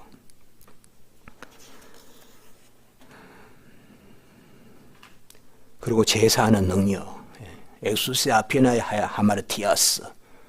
제가 이렇게 하는 게 헬라어입니다. 헬라어. 성경에 나오는 제사하는 권세. 자, 13절. 그리스도의 신성에 대한 그의 기적과 구원의 증거. 또 기적을 일으키시잖아요. 하나님의 아들로서.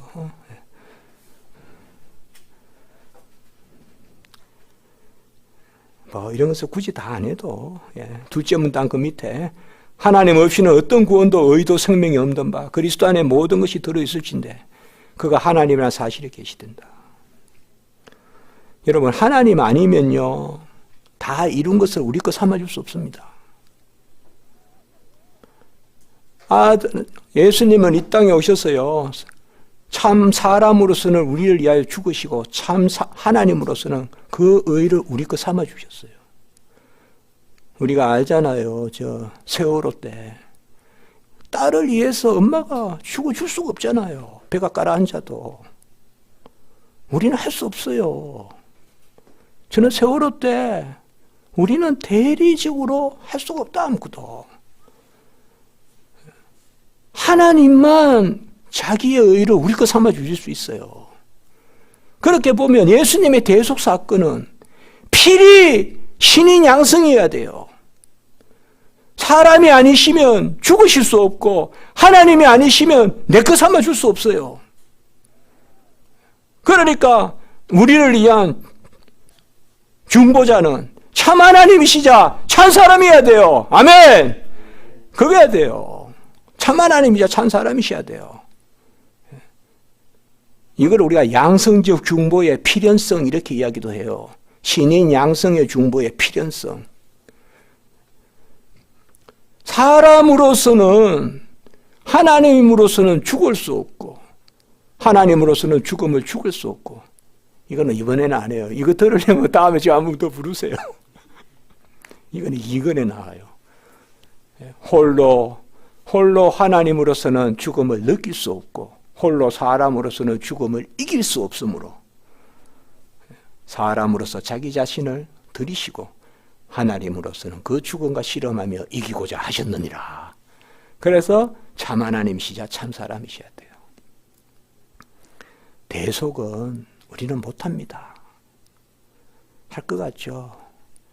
우리는 소유는 줄 수 있어요. 그런데 존재는 못 줘요. 근데 하나님은 존재를 주신 거예요, 우리에게. 딸의 생명은 존재잖아요. 그건 엄마도 못 줘요. 내가 물에 뛰어든다고 딸이 물에서 뛰쳐나오는 게 아니잖아요. 세월호에서 우린 그걸 배운 거예요. 인간은 신실함이 없다. 믿음이 없다. 우리는 믿음이 없을지라도 하나님은 항상 믿으시니 자기를 부인하실 수 없으시리라. 디모데 후서 2장 13절. 믿음이 뭐예요? 신실하심이에요. 우리는 믿음이 없을지라도 하나님은 항상 믿으시니. 옛날 성경에는 일양 믿으시니 그랬어요. 일양. 옛날 성경도 더 멋있지 않아요? 일양. 항상 일양 믿으시니. 자기를 부인하실 수 없으시리라. 하나님은 자기 부인을 못하죠. 우리는 부인해야죠. 하나님의 믿으심, 신실하심은요, 여러분 신실하심은 뭐라고 생각합니까? 보통 이거 하나는 다 이야기해요. 변개치 아니하심. 변개치 아니하심. 이건 항상 동일하다는 뜻이죠. 이것만 있으면 될까요? 간혹 엄마의 딸에 대한 사랑은 변개치 않을 수도 있지 않을까요? 그러나 그것만 가지고 신실함이 없다요. 두 번째는 전능하심이 있어야 돼요. 전능하심이 있어야 신실해요. 우리는 없어요, 전능함이. 사실 딸아 내가 너를 보호하마 해도 뭐 이러면 하기 싫지만 나 자신이 그날 가다가 맨홀에 빠질 수 있다 이 말이에요. 알 수가 없다 이 말이에요. 우리는. 그러니까 지금 이렇게가 예수님의 대속이 예수님의 신성의 증거요, 인성의 증거요, 성육신의 증거요. 이것까지 우리가 아멘이 돼야 돼요. 그분은 참 하나님이자 참 사람이 아니면 우리를 구원하실 수가 없는 거예요. 그렇게 위해서 사람이 되신 거예요. 그 작정을 창세 전에 하신 거예요. 창세 전에 그리스도 안에서 우리를 택하셔. 그의 기뻐하신 뜻으로. 에베소 1장 4절. 그 창세 전에 그걸 계획하신 거예요. 얼마나 이제 멋있습니까, 이게. 예. 그래서 생명의 구원자 되심이 하나님이시다. 맞죠, 이제? 하나님이 아니고서야 구원자가 될 수 없어요.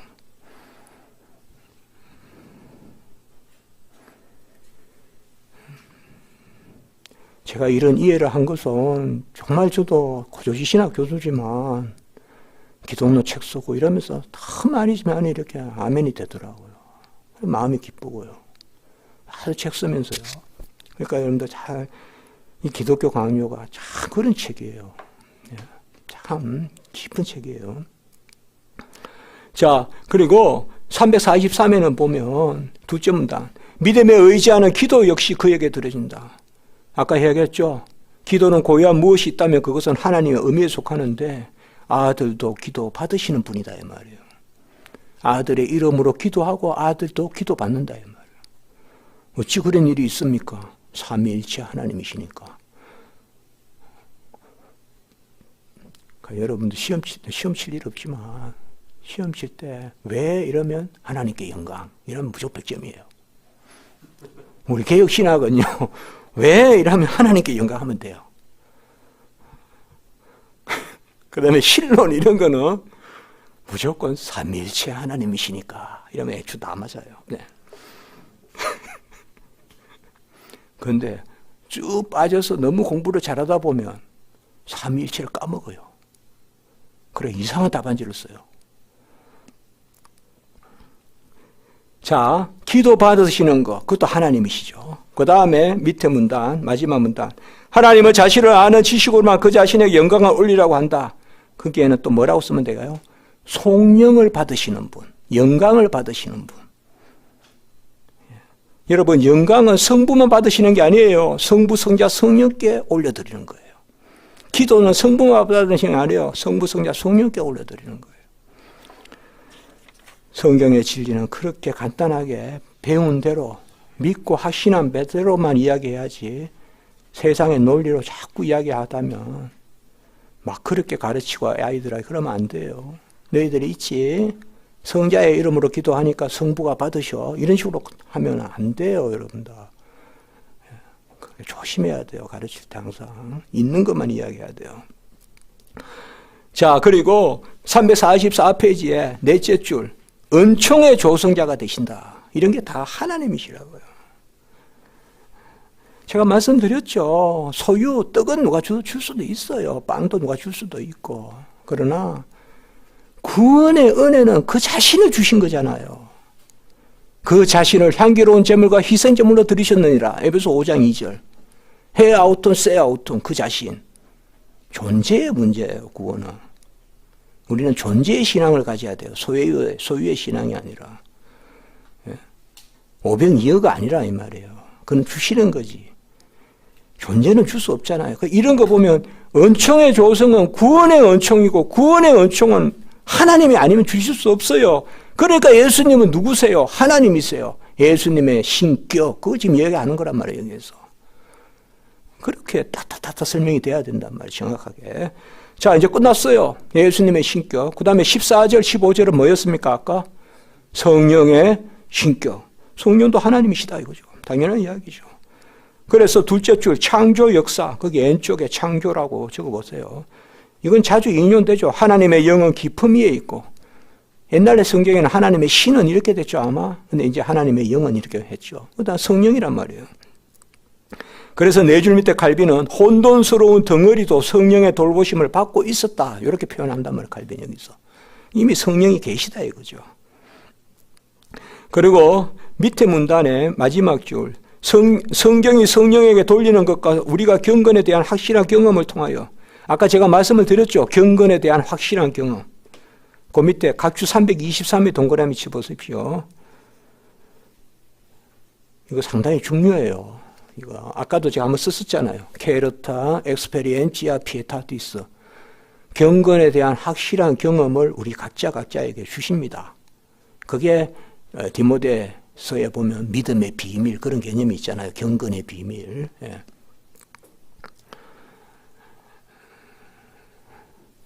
칸트 이후에 지식에 대한 부가지론이 있었어요. 데이비드 휴미 또 영국에서는 데이비드 휴미하고 다인하고 저하고 제 선배들이에요.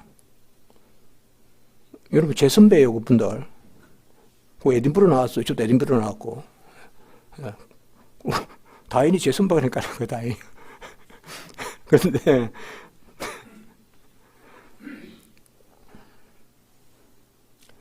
불가지론이 더 무서워요. 하나님을 모른다고 하는 사람들은. 그게 칸트예요, 칸트. 칸트의 불가지론. 칸트는 어제 제가 말씀드렸잖아요. 칸트의 철학은 아는 건 알고 모르는 건 모른다. 그게 결론이에요. 아는 건 현상계, 모르는 거는 물 자체 이렇게 이야기했어요. 그러면 신은 모르는 세계예요. 몰라요. 불가지론이에요. 그게 영국에는 또 휴미 있었어요. 해이론. 모든 절대 지식은 없어요. 다 여기에서 상대적으로 새겨지는 거예요. 우리 안에 들어와서. 깨끗한 칠판은 없다고 본 거예요. 아무리 글을 써도 다 이미 칠판이 더럽다는 거예요. 누군가에게 다 자기 속에. 그 낭만주의예요. 그러니까 휴미잖아요. 그러니까 기독교가 설 수가 없잖아요. 그때 나온 게 스코틀랜드 상식 철학이에요. 상식이 무슨 철학이냐 하지만 그때 뭐가 나왔냐. 모든 사람에게 하나님이 주시는 보편적인 경험이 있다 이거예요. 그게 이거예요. 경건에 대한 확실한 경험이 있다. 그래서 다시 기독교를 세우는 거예요. 이 철학이 어디에 들어갔느냐. 이거는 성경의 철학이지만 이게 어디로 갔느냐. 미국 프린스턴으로 갔어요. 그래서 프린스턴 신학교가 세워지는 거예요. 그때 첫 번째 총장이 아치발드 알렉산더가 바로 책이 바로 종교 경험이에요. 그 경험이 바로 칼빈이 말하는 경험이에요. 그러니까 무슨 경험이에요? 경건의 경험이죠. 체험주의하고는 달라요. 아셨죠? 그러면 경건은 뭐냐고 말하면 다시 세모 이야기해야 되겠죠. 어제 제가 이야기했던. 그래서 제가 세모 그런 걸 자꾸 쓴 거예요. 중요하다고. 앞으로 경건하면 계시를 받고 예배를 올려드리고 그리스도와 연합하는데 믿음 있잖아요. 그 생각을 하란 말이에요.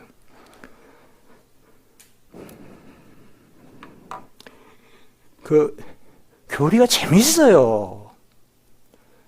너무 재밌어요, 교리가. 그리고 교리는 전부 내 이야기예요.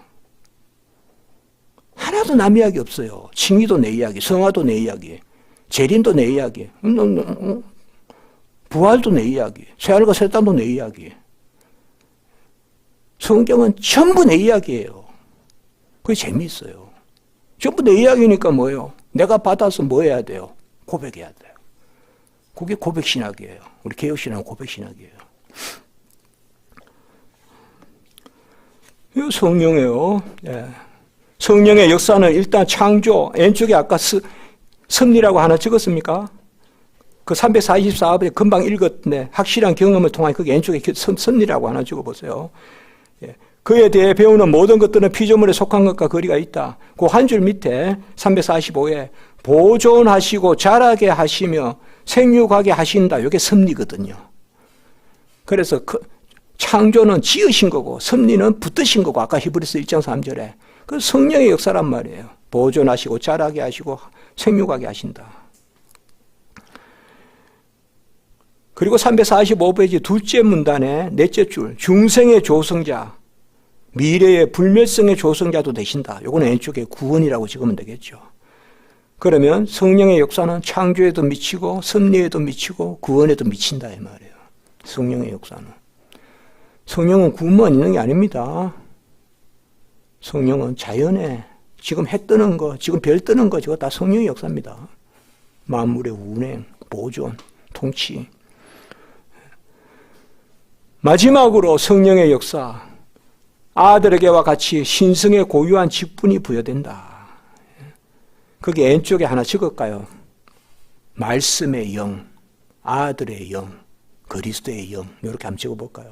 말씀의 영이라고 적고 갈로해서 그리스도의 영, 또 갈로해서 아들의 영.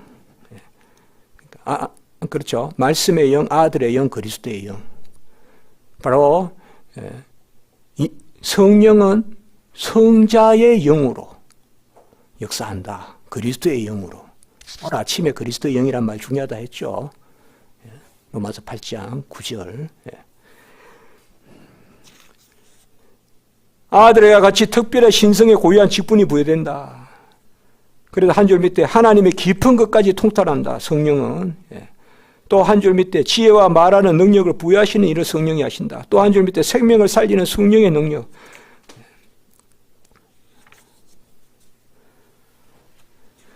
15절 성령의 신격에 대한 성경의 분명한 증언. 마지막 줄, 바울은 하나님의 영이 우리 안에 살고 계시다는 사실로부터 우리가 하나님의 성질이라는 결론을 도출한다.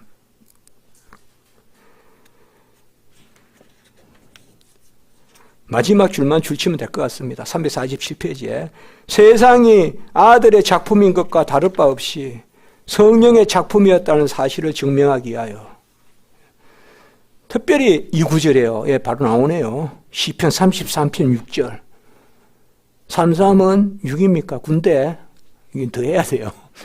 33편 6절. 꼭 요거 인용하시면 돼요. 말씀과 성령이 함께 나와요. 여호와의 말씀으로 하늘의 지음이 되며 그 만상을 그의 입 기운으로, 여기 성령이에요. 성령의 부분이라 보면 돼요. 그렇게 보는 거예요, 칼빈이. 그래서 요게 창조와 섭리에 있어서 말씀과 성령이 함께 작용한다고 딱 설명이 되는 구절이에요. 뭐 이거는 사실상 뭐 당연히 시편에서는 33편 6절 이건 언제든지 인용하는 겁니다. 자, 이제 이러면 성령의 신격도 끝났죠. 예. 제가 한번 이쯤에서 물어볼게요. 조금 더 해도 되겠죠? 새 인격 가운데 더욱 친근하게, more familiarly, 그냥 영어로 말하면 더욱 친근하게 알려주셨다. 그러니까 구약 때도 삼위일체 계시가 있어요. 근데 예수님이 오심으로 삼위일체 계시가 더욱 우리에게 친근했다. 여기 답이에요. 여기 어떻게 보면 가장 정확한 답이에요. 더욱 친근하게 알려주셨다. 예수님이 안 오셨으면 전혀 몰랐다. 구약시대 때는 그렇게 해서도 안 돼요. 요 말이 중요한 거예요. 더욱 친근하게 알려주셨다. 그래서 우리가 보듯이 바울은 하나님 믿음, 세례 세 가지를 서로 연결시켜. 그거는 일단 줄만 치시고요. 그 다음에 6째 줄 밑에 아버지와 아들과 성령의 이름으로 세례를 베풀라. 이거는 세례 공식이라 그러잖아요. 이거를 우리가 베티즘 포뮬라라 그래요. 이거를 세례 공식이라 그래요. 아버지와 아들과 성령의 이름으로 세례를 베풀라. 이거는 너무 평범한 말이라서 빼버릴 수 있는데요. 이거가 가장 중요한 삼위일체 증거 구절이에요. 삼위일체로 나올 때 예수님이 친히 말씀하신 감난산에서 승천하시면서 하신 말씀, 아버지와 아들과 성령의 이름으로 세례를 베풀라 했잖아요. 이 부분. 마지막 밑에서 둘째 줄, 하나님의 한 본질 안에 새 인격이 주재하며 새 인격 안에 하나님이 한 분으로 인식된다. One in three, three in one. 349페이지 첫째 줄, 실로 믿음이란 여기저기를 기웃거리거나 다양한 일들에 매우 우왕좌왕하거나 하지 않고 한 분 하나님을 바라보고 그에게 자기를 맡기고 그에게 밀착하는 것. 이로부터 믿음의 종류가 다양하다 하면 하나님도 다수가 되어야 한다 결론이 쉽게 도착된다. 이러한 점에서 세례는 믿음의 성례이기 때문에 하나라는 사실로부터 하나님의 한 분이심이 확정된다. 여기서 또한 다음과 같은 사실이 추론되는 바, 우리는 세례를 받는 이름이 하나님에 대한 믿음을 받아들이기 때문에 한 분 하나님 안에가 아니면 세례를 받을 수 없다. 그러니까 한 분 하나님 안에 성부, 성자, 성령이다. 이걸 설명한 거예요. 삼위일체. 그래서 10줄 밑에 우리는 말씀과 성령이 다름 아닌 하나님의 본질 자체시다. 혹은 동일 본질이시다. 이거는 본질은 하나니까요. 성부도 성령도. 그리고 그 밑에 아리우스 주의자들, 그 다음에 또 한 줄 밑에 마케도니우스 주의자들이 껴 있죠. 아리우스 주의자는 성자의 신격을 부인한 사람이에요. 그래서 325년 니케아 신경이라는 게 있습니다. 제1차 공회라고도 해요. 거기에서 정제되고요. 마케도니우스는 성령의 신격을 부인한 사람이에요. 성령은 그냥 능력이다, 에너지다 이렇게 이야기한 거예요. 그래서 어디서 정제되냐? 381년 콘스탄티노플 신경에서 정제돼요. 아리우스, 마케도니우스 정도 이름은 기억하면 좋아요. 마케도니우스는 성령의 신격을 부인한 사람. 17절 넷째 줄 밑에 나지안 주스의 그레고리, 이거는 이제 우리 갑바도기아 교보라고 하는데요. 오늘날 터키에 있는 작은 동네예요. 거기에 걸출한 인물이 3명 나와요. 가이샤라의 바실, 그리고 니사의 그레고리, 나지안 주스의 그레고리. 그 중에서 나지안 주스 혹은 나지안 조스라고 하는, 헬라어로 나지안 조스라고 읽어요. 그러니까 나지안 조스의 그레고리 우리우스를 거신학자라고 불러요. 더 디알로지안. 그 대단한 신학자란 말이에요, 이 사람이. 첫 번째 더 디알로지안은 누굴까요? 누굴 더 디알로지안이라고 부를까요? 사도 요한이에요. 사도 요한. 사도 요한을 첫 번째 디알로지 불러요. 두 번째 디알로지안은 나지안주스 그래요. 바울이라고 그러니까 또 헷갈려요, 제가. 바울도 맞는 것 같아서. 바울 아니에요. 사도 요한이에요. 확실해요. 사도 요한을 첫 번째 더 디알로지안 부르고, 이 나지안조스의 그레고리는 상당히 중요한 이야기를 많이 해요. 거기 한 줄 봅시다. 그 밑에. 나는 즉시 삼위의 강체에 휩싸이지 않고는 한 분을 생각할 수 없고 곧바로 한 분으로 이끌림을 받지 않고는 삼위를 분별할 수 없다. 이 말은 삼위를 생각하면 일체를 생각하고 일체를 생각하면 삼위를 생각하라 이 말이에요. 항상 함께. 아까 기도 말씀했죠. 성부와 성자 이름으로 하니까 성령만 받는다. 이러면 삼위적 개념이잖아요. 그러면 또 일체를 생각하라. 함께 받는다. 그거예요. 삼위를 생각하면 일체를 생각하면 삼위를 생각하라. 상당히 중요한 이야기입니다. 그 한 줄 밑에, 그 밑에 문다. 말할 것이 아버지, 성령, 아들이란 단어는 이러한 구별이 실제적이라는 사실을 은연중에 가르친다. 여기서 실제적이란 말은 쉽게 생각하시면 돼요. 위격적이다. 이 말. 그저 그냥 관념적이지 않고 성부, 성자, 성령의 구별은 실제적이다라는 말은 바로 위격적 특성에서 구별된다. 그걸 이야기하는 것입니다. 그래서 세 줄 밑에 구별이지만 분할은 아니죠. 그렇죠. 성부, 성자, 성령에. 그러니까 distinguished but not separated. 구별되나 분리되지 않는다. 이런 것들이 자주 나오거든요. 칭의와 성화도 마찬가지요. 구별되나 분리되지 않는다. 여기 성부, 성자, 성령도 구별되나 분리되지 않는다.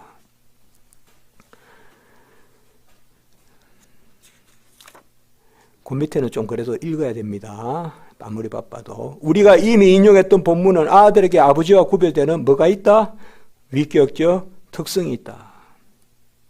말씀이 아버지와 다른 분이 아니시라면 아버지와 함께 계시지 아니하셨을 것이며, 맞죠? 삼위적 관점.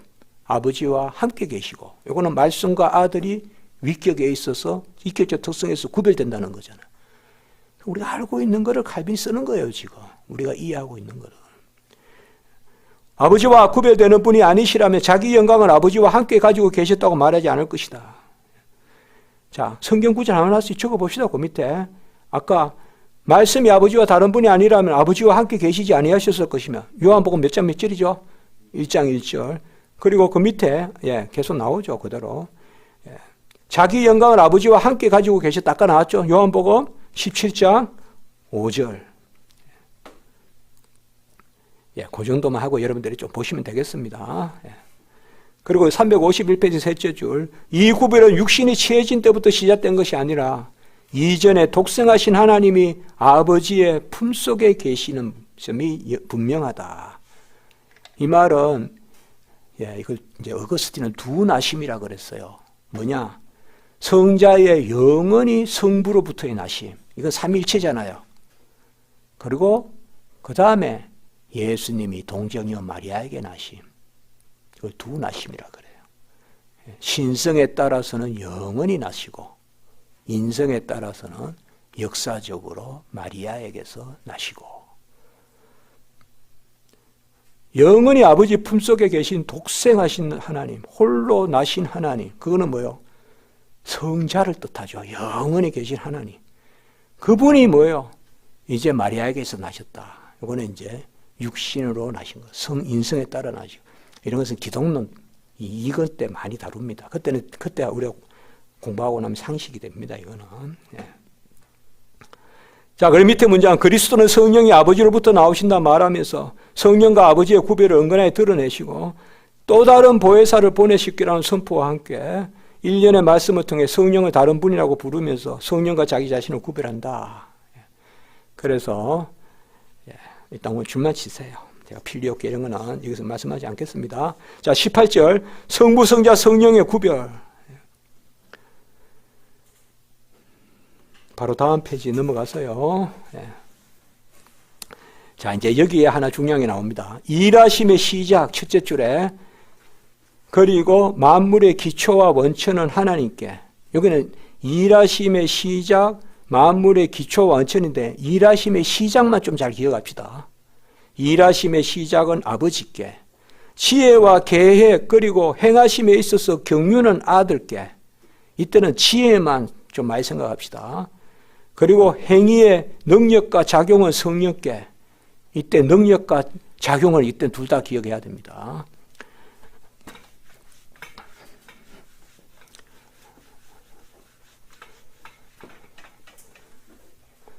자, 우리가 삼위일체 교리에 보면요, 존재적 삼위일체론, 경륜적 삼위일체론이 있어요.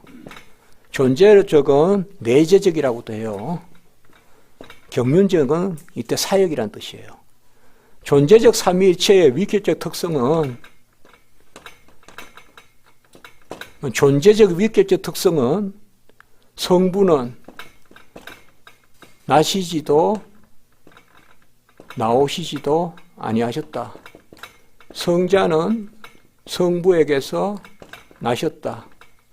성령은 성부 그리고 성자로부터 나셨다. 이 우리 고백입니다. 서방교회입니다. 성부 그리고 성자로부터. 이걸 우리가 필리오오케 교리라고 합니다. 필리오오케 교리. 그리고 아들로부터. 이걸 우리가 성부, 성자, 성령의 존재적 삼위일체론이라고 그래요. 요거의 위격적 특성을 말하면 아들은 나심, 성령은 나오심, 혹은 출래하심, 발출하심 이야기했죠. 성부는 나시지도 않고 나오시지도 아니하심 이렇게 이야기하면 돼요. 이거 웨스트민스터 신앙고백에서 그대로 나와요. 경륜적 삼위일체, 요거는 사역이에요. 함께 일하심. 요걸 지금 여기서 말하고 있는 거예요. 성부는 한 가지만 대표적으로 일하심의 뭐다? 시작.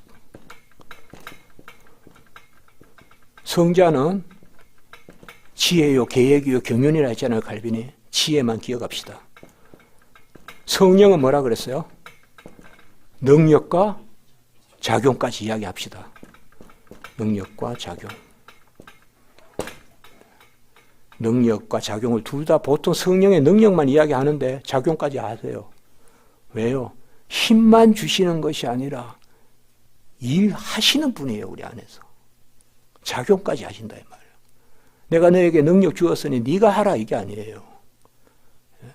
하나님이 내 안에서 지금 쓰는 이 하나까지도 작용을 하신다 이 말이에요. 그래서 두 단어를 같이 기억하면 좋겠어요. 요게 바로 경륜적 위격적 특성이에요. 요거 두 개를 고백하면 우리는 정통 삼위일체론을 고백하는 거예요.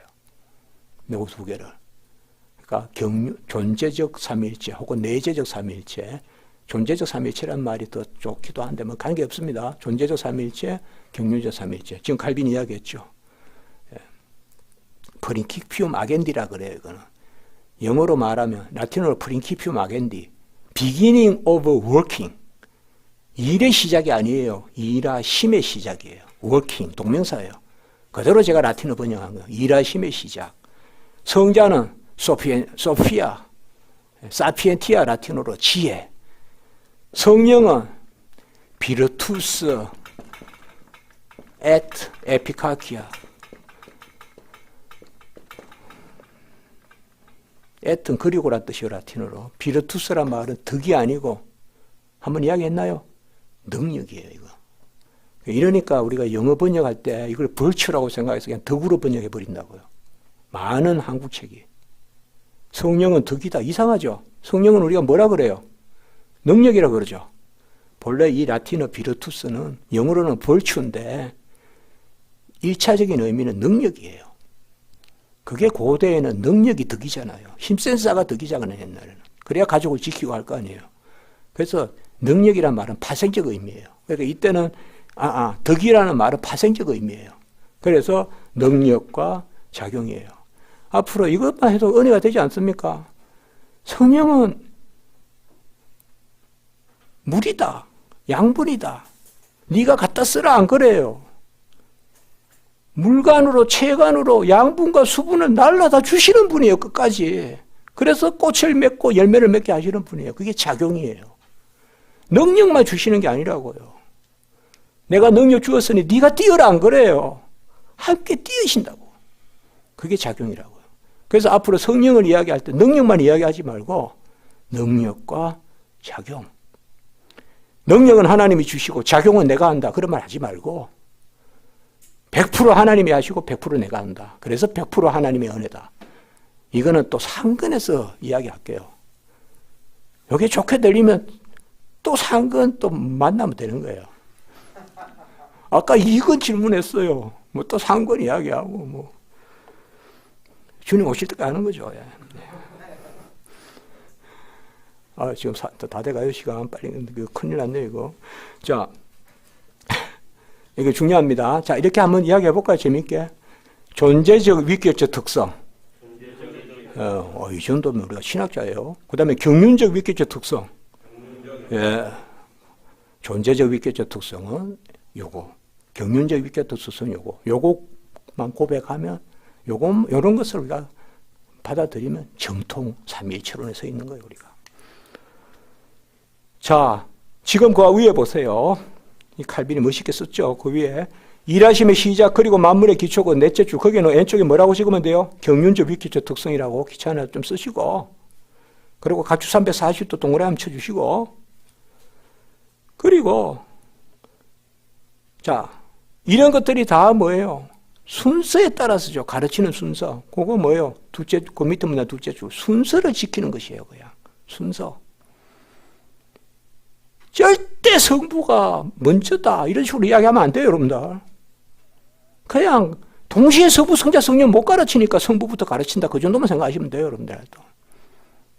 사실 여기서 우리는 성부를 셋째 이야기했잖아요, 어떻게 보면. 성자는 나시고 성령은 나오시고 성부는 나시죠. 근데 뭐 그렇잖아요. 뭐 그런 거예요. 순서가 있는 게 아니에요, 사실은. 근데 가르치는 순서에 따라 1, 2, 3이라고 하지. 성부는 첫 번째, 성자는 두 번째. 그리고 등수가 1, 2, 3등 그게 아니라 이 말이에요. 그저 순서에 따라서 그렇게 어제 말했죠. 오로도 도캔디 가르치는 순서에 따라서 그렇게 매겼을 뿐이라는 거예요.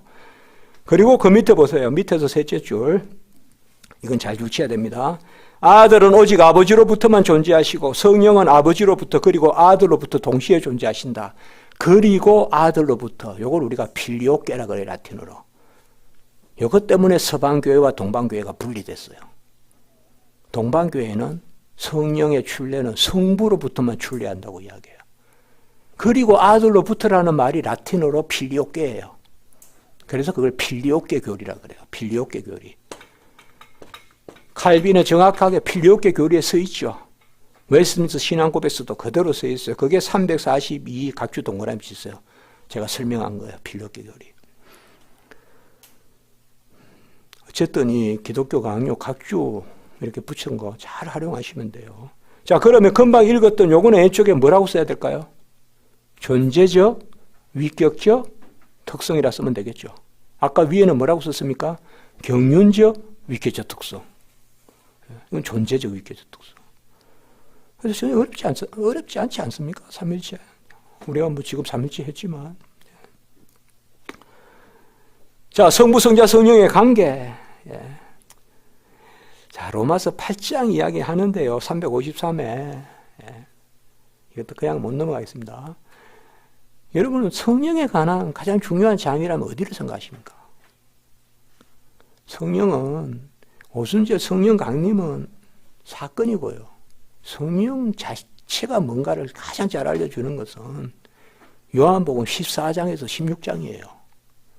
예수님이 마가 다락방에서 잡히시던 밤에 강화하신 그게 바로 오실 내가 떠나가는 게 유익이다. 바로 죽고 부활하시고 성천하셔서 보좌 우편에서 부어주실 성령에 대한 앞으로 있을 예언의 말씀이에요. 그래서 성령을 가장 잘 알려주는 말씀은 요한복음 14장에서 16장이에요. 그 다음에 두 번째로 말한다면 로마서 8장. 그건 뭐 제 생각이에요. 로마서 8장에 성령이 잘 나타나 있어요. 그 다음에 말한다면 갈라디아서를 여러분 주목하셔야 돼요. 갈라디아서는 5장 22절에 성령의 열매가 나오지만 3장부터 성령이 뭔가가 계속 나와요. 성령을 주셨다. 그래서 갈라디아서 3장과 5장을 같이 읽어볼 필요가 있어요. 5장의 은사, 성령의 그 카르포스, 열매만 생각하지 말고 3장, 5장. 예, 그 정도만 합니다. 그 다음에 19절, 예, 둘째 줄. 이로부터 우리는 아들이 아버지와 함께 한 분 성령을 소유하심으로, 거기도 오른쪽에 필리오께라고 하나 적으십시오. 아까 342를 좀 읽으시면 돼요, 여러분들. 필리오께 교리. 그리고 더 궁금하시면 제 기독론 책을 보시면 돼요. 예, 제 기독론. 예. 한 분 성령을 소유하시면 아버지와 함께 한 분 하나님이라는 사실과 성령은 아버지와 아들의 영이시기에 아버지와 다른 무엇이 하며 아들과 다르지 않다는 사실을 능히 논증한다. 그러니까 아들의 영이고 아버지의 영이고 영은 영이고 삼위일체 이런 식이에요. 쉽게 말하면. 성령은 아버지의 영이고 아들의 영이고 영은 영이니까 삼위일체다 이렇게. 그 이야기예요 지금. 각각의 위격 안에서 전체 본성이 알려지며 더불어 각각의 고유한 위격적 특성이 존재한다. 삼위일체죠. 본성은 신성이죠. 동일하죠. 그러나 각각의 위격적 특성이 존재한다. 아들 자신이 내가 아버지 안에 거하고 아버지가 내 안에 거하시라고 선포하듯이 아버지는 전적으로 아들 안에, 아들은 전적으로 아버지 안에.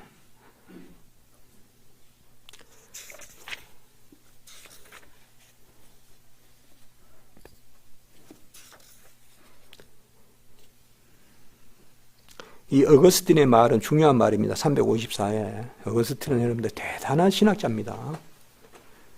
어거스틴은 정말 우리가 TV가 없고 다른 거 아무것도 없다면 어거스틴만큼 재미있는 글이 없을 거야 아마. 오락사만 읽어도 그렇게 멋있습니다. 읽으면. 근데 하도 뭐 많으니까 다른 게 시간 나면 어거스틴 읽으려니까 뭐 어거스틴 읽어야지.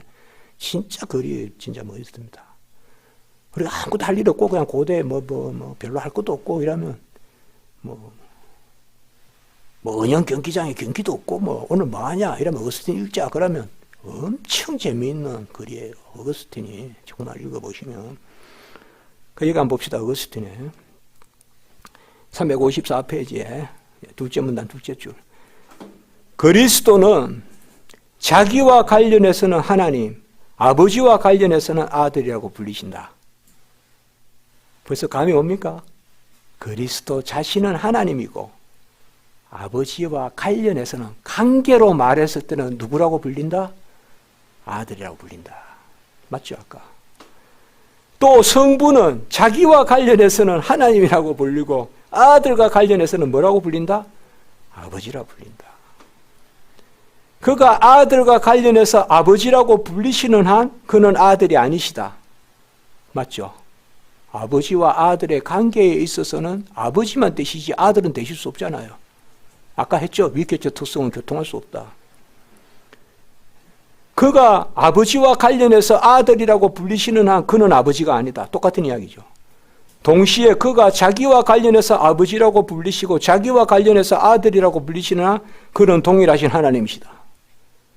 무슨 말인지 알겠습니까? 알겠죠? 안다 하세요 그냥. 예. 유명한 말입니다. 유명한 말이에요. 예. 이렇게 짧게 이걸 표현해낼 수 있는 사람이 많지 않습니다. 어거스틴은 표현해냈습니다. 이거를. 딱 답이 들어있습니다. 이게. 그러므로 우리가 성부와 관련시키지 않고 아들에 대해서 말할 때 우리는 그를 스스로 계시는 분이라고 적절히 선포하는 것이고 그를 유일한 시작이라고 부른 것은 이러한 이유에서다. 관계에 있어서는 유일한 시작이다. 그러나 본질에 있어서는 동시죠. 함께 계시죠. 그 뭐라고 시작이나 이런 말 쓰면 안 되죠. 동일 본질이시죠. 밑에서 셋째 줄 삼위일체에서 이런 것들은 자주 표현되는 겁니다. 이 숭고한 신비를 꿰뚫고 들어가 덧없는 사색 가운데 헤매는 것보다 그 관계에 머무는 것이 훨씬 안전하다. 사색하기보다 머물러라 혹은 인정하라 혹은 나중에 가면 경배하라 이런 말 계속 나오는 겁니다. 사색하기보다 경배하라.